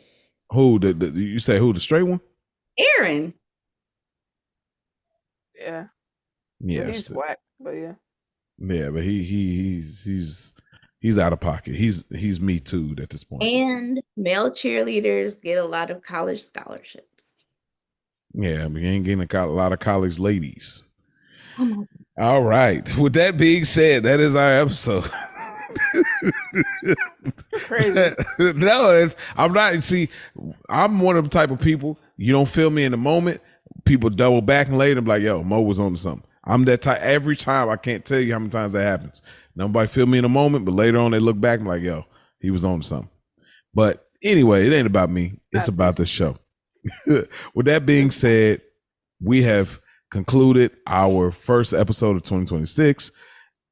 We are getting ready to get the next episode announcement from none other than Mia B. Again, as we say every episode, we do not rehearse this. We have no idea what the pick is going to be. So this is going to be a surprise to us as well as it is to you all. So with that being said, Mia B, the floor is yours. Okay, so I actually had another movie pick that I changed my mind at the last minute. Literally, like earlier today, I was like, you know what? We ain't gonna do that. We're gonna do something. Because we were just in high school. I figured we'd take it to college. We're gonna go back. We're gonna go back about almost 19 years now to 2007. Okay. And we are going to do Stomp the Yard. Oh man. How did you pick this? What made you make that last minute switch to pick this one? Okay, so the movie that I had picked, I was like, you know what? Next month is February. I'm sure we'll do some, Candy Crush. Some Candy Crush, Mm-hmm. And so it was more of a romance movie. And I was like, you know what? No, we're not going to do that. Because this is a romance, but this is still. Yeah. Has a completely different subject matter. And I thought it would be cool to hop out of high school and go to college. And I thought about you guys in your You Got Served episode and how hey, I like it. Back I like it. A little bit of a little dance movie, but more in the vein of it's a dance movie, but it's also a step movie, college movie, yeah. Culturally relevant. And I think when this came out, we were in high school, so it was a moment, It was, for sure. Mm-hmm. I'm excited about it. I haven't really went back and watched. I've seen clips throughout years, but I don't think I've ever watched it fully more than once. I haven't watched it in a long time either. So I'm often. Oh yeah? Yeah. Oh man, I did not know that. That tracks for Ash. Yeah, I mean, and Ash is like a consistent like rewatcher, but I didn't think this was in the list. So this is new information to me. So I can't wait to see. Why does that track for me, man? Just curious. Ashley, do we really have to do this? Do we really have to do this? Full name. I better not. Yeah, we don't gotta do this. We know. You too, Fried. I like it. But I'm stoked about it. I'm interested to see, like, when we take a close watch, put a magnifying glass on it to see like certain things, bootlicker. You know what I'm saying? See some of these things and make the connection. And as Mia has called them, Darren Dance Grooves. See how we feel about his role in this movie. Back to his roots. You know, right. Right now, yeah, he's dancing again. Okay, yeah. So we're when a man dance. No. Looking good. Like what? No, there ain't nothing wrong with that. I'm washed, but like ain't nothing wrong with it. But I'll say this. I talk about you. What are you gonna do? But with that being said, man, that is our episode. We thank y'all for tuning in. Truly, it has been a wonderful episode. Shout out to Ray P from the Culture Garden, our big cousin. She has truly done her thing, stepping in on this episode. Mia B, Ash Bash has done their thing as well. So we thank y'all for tuning in. Y'all go ahead right now. Y'all know what movie we're doing next. We're doing Stump the Yard. So y'all go ahead, check it out, watch it before y'all get listening to our podcast. We want y'all to follow the scenes, follow the relationships, follow the characters as we do it together. So, ladies, wonderful job. Happy New Year. Glad to be back. Stoop kids, gotta get in. Peace out.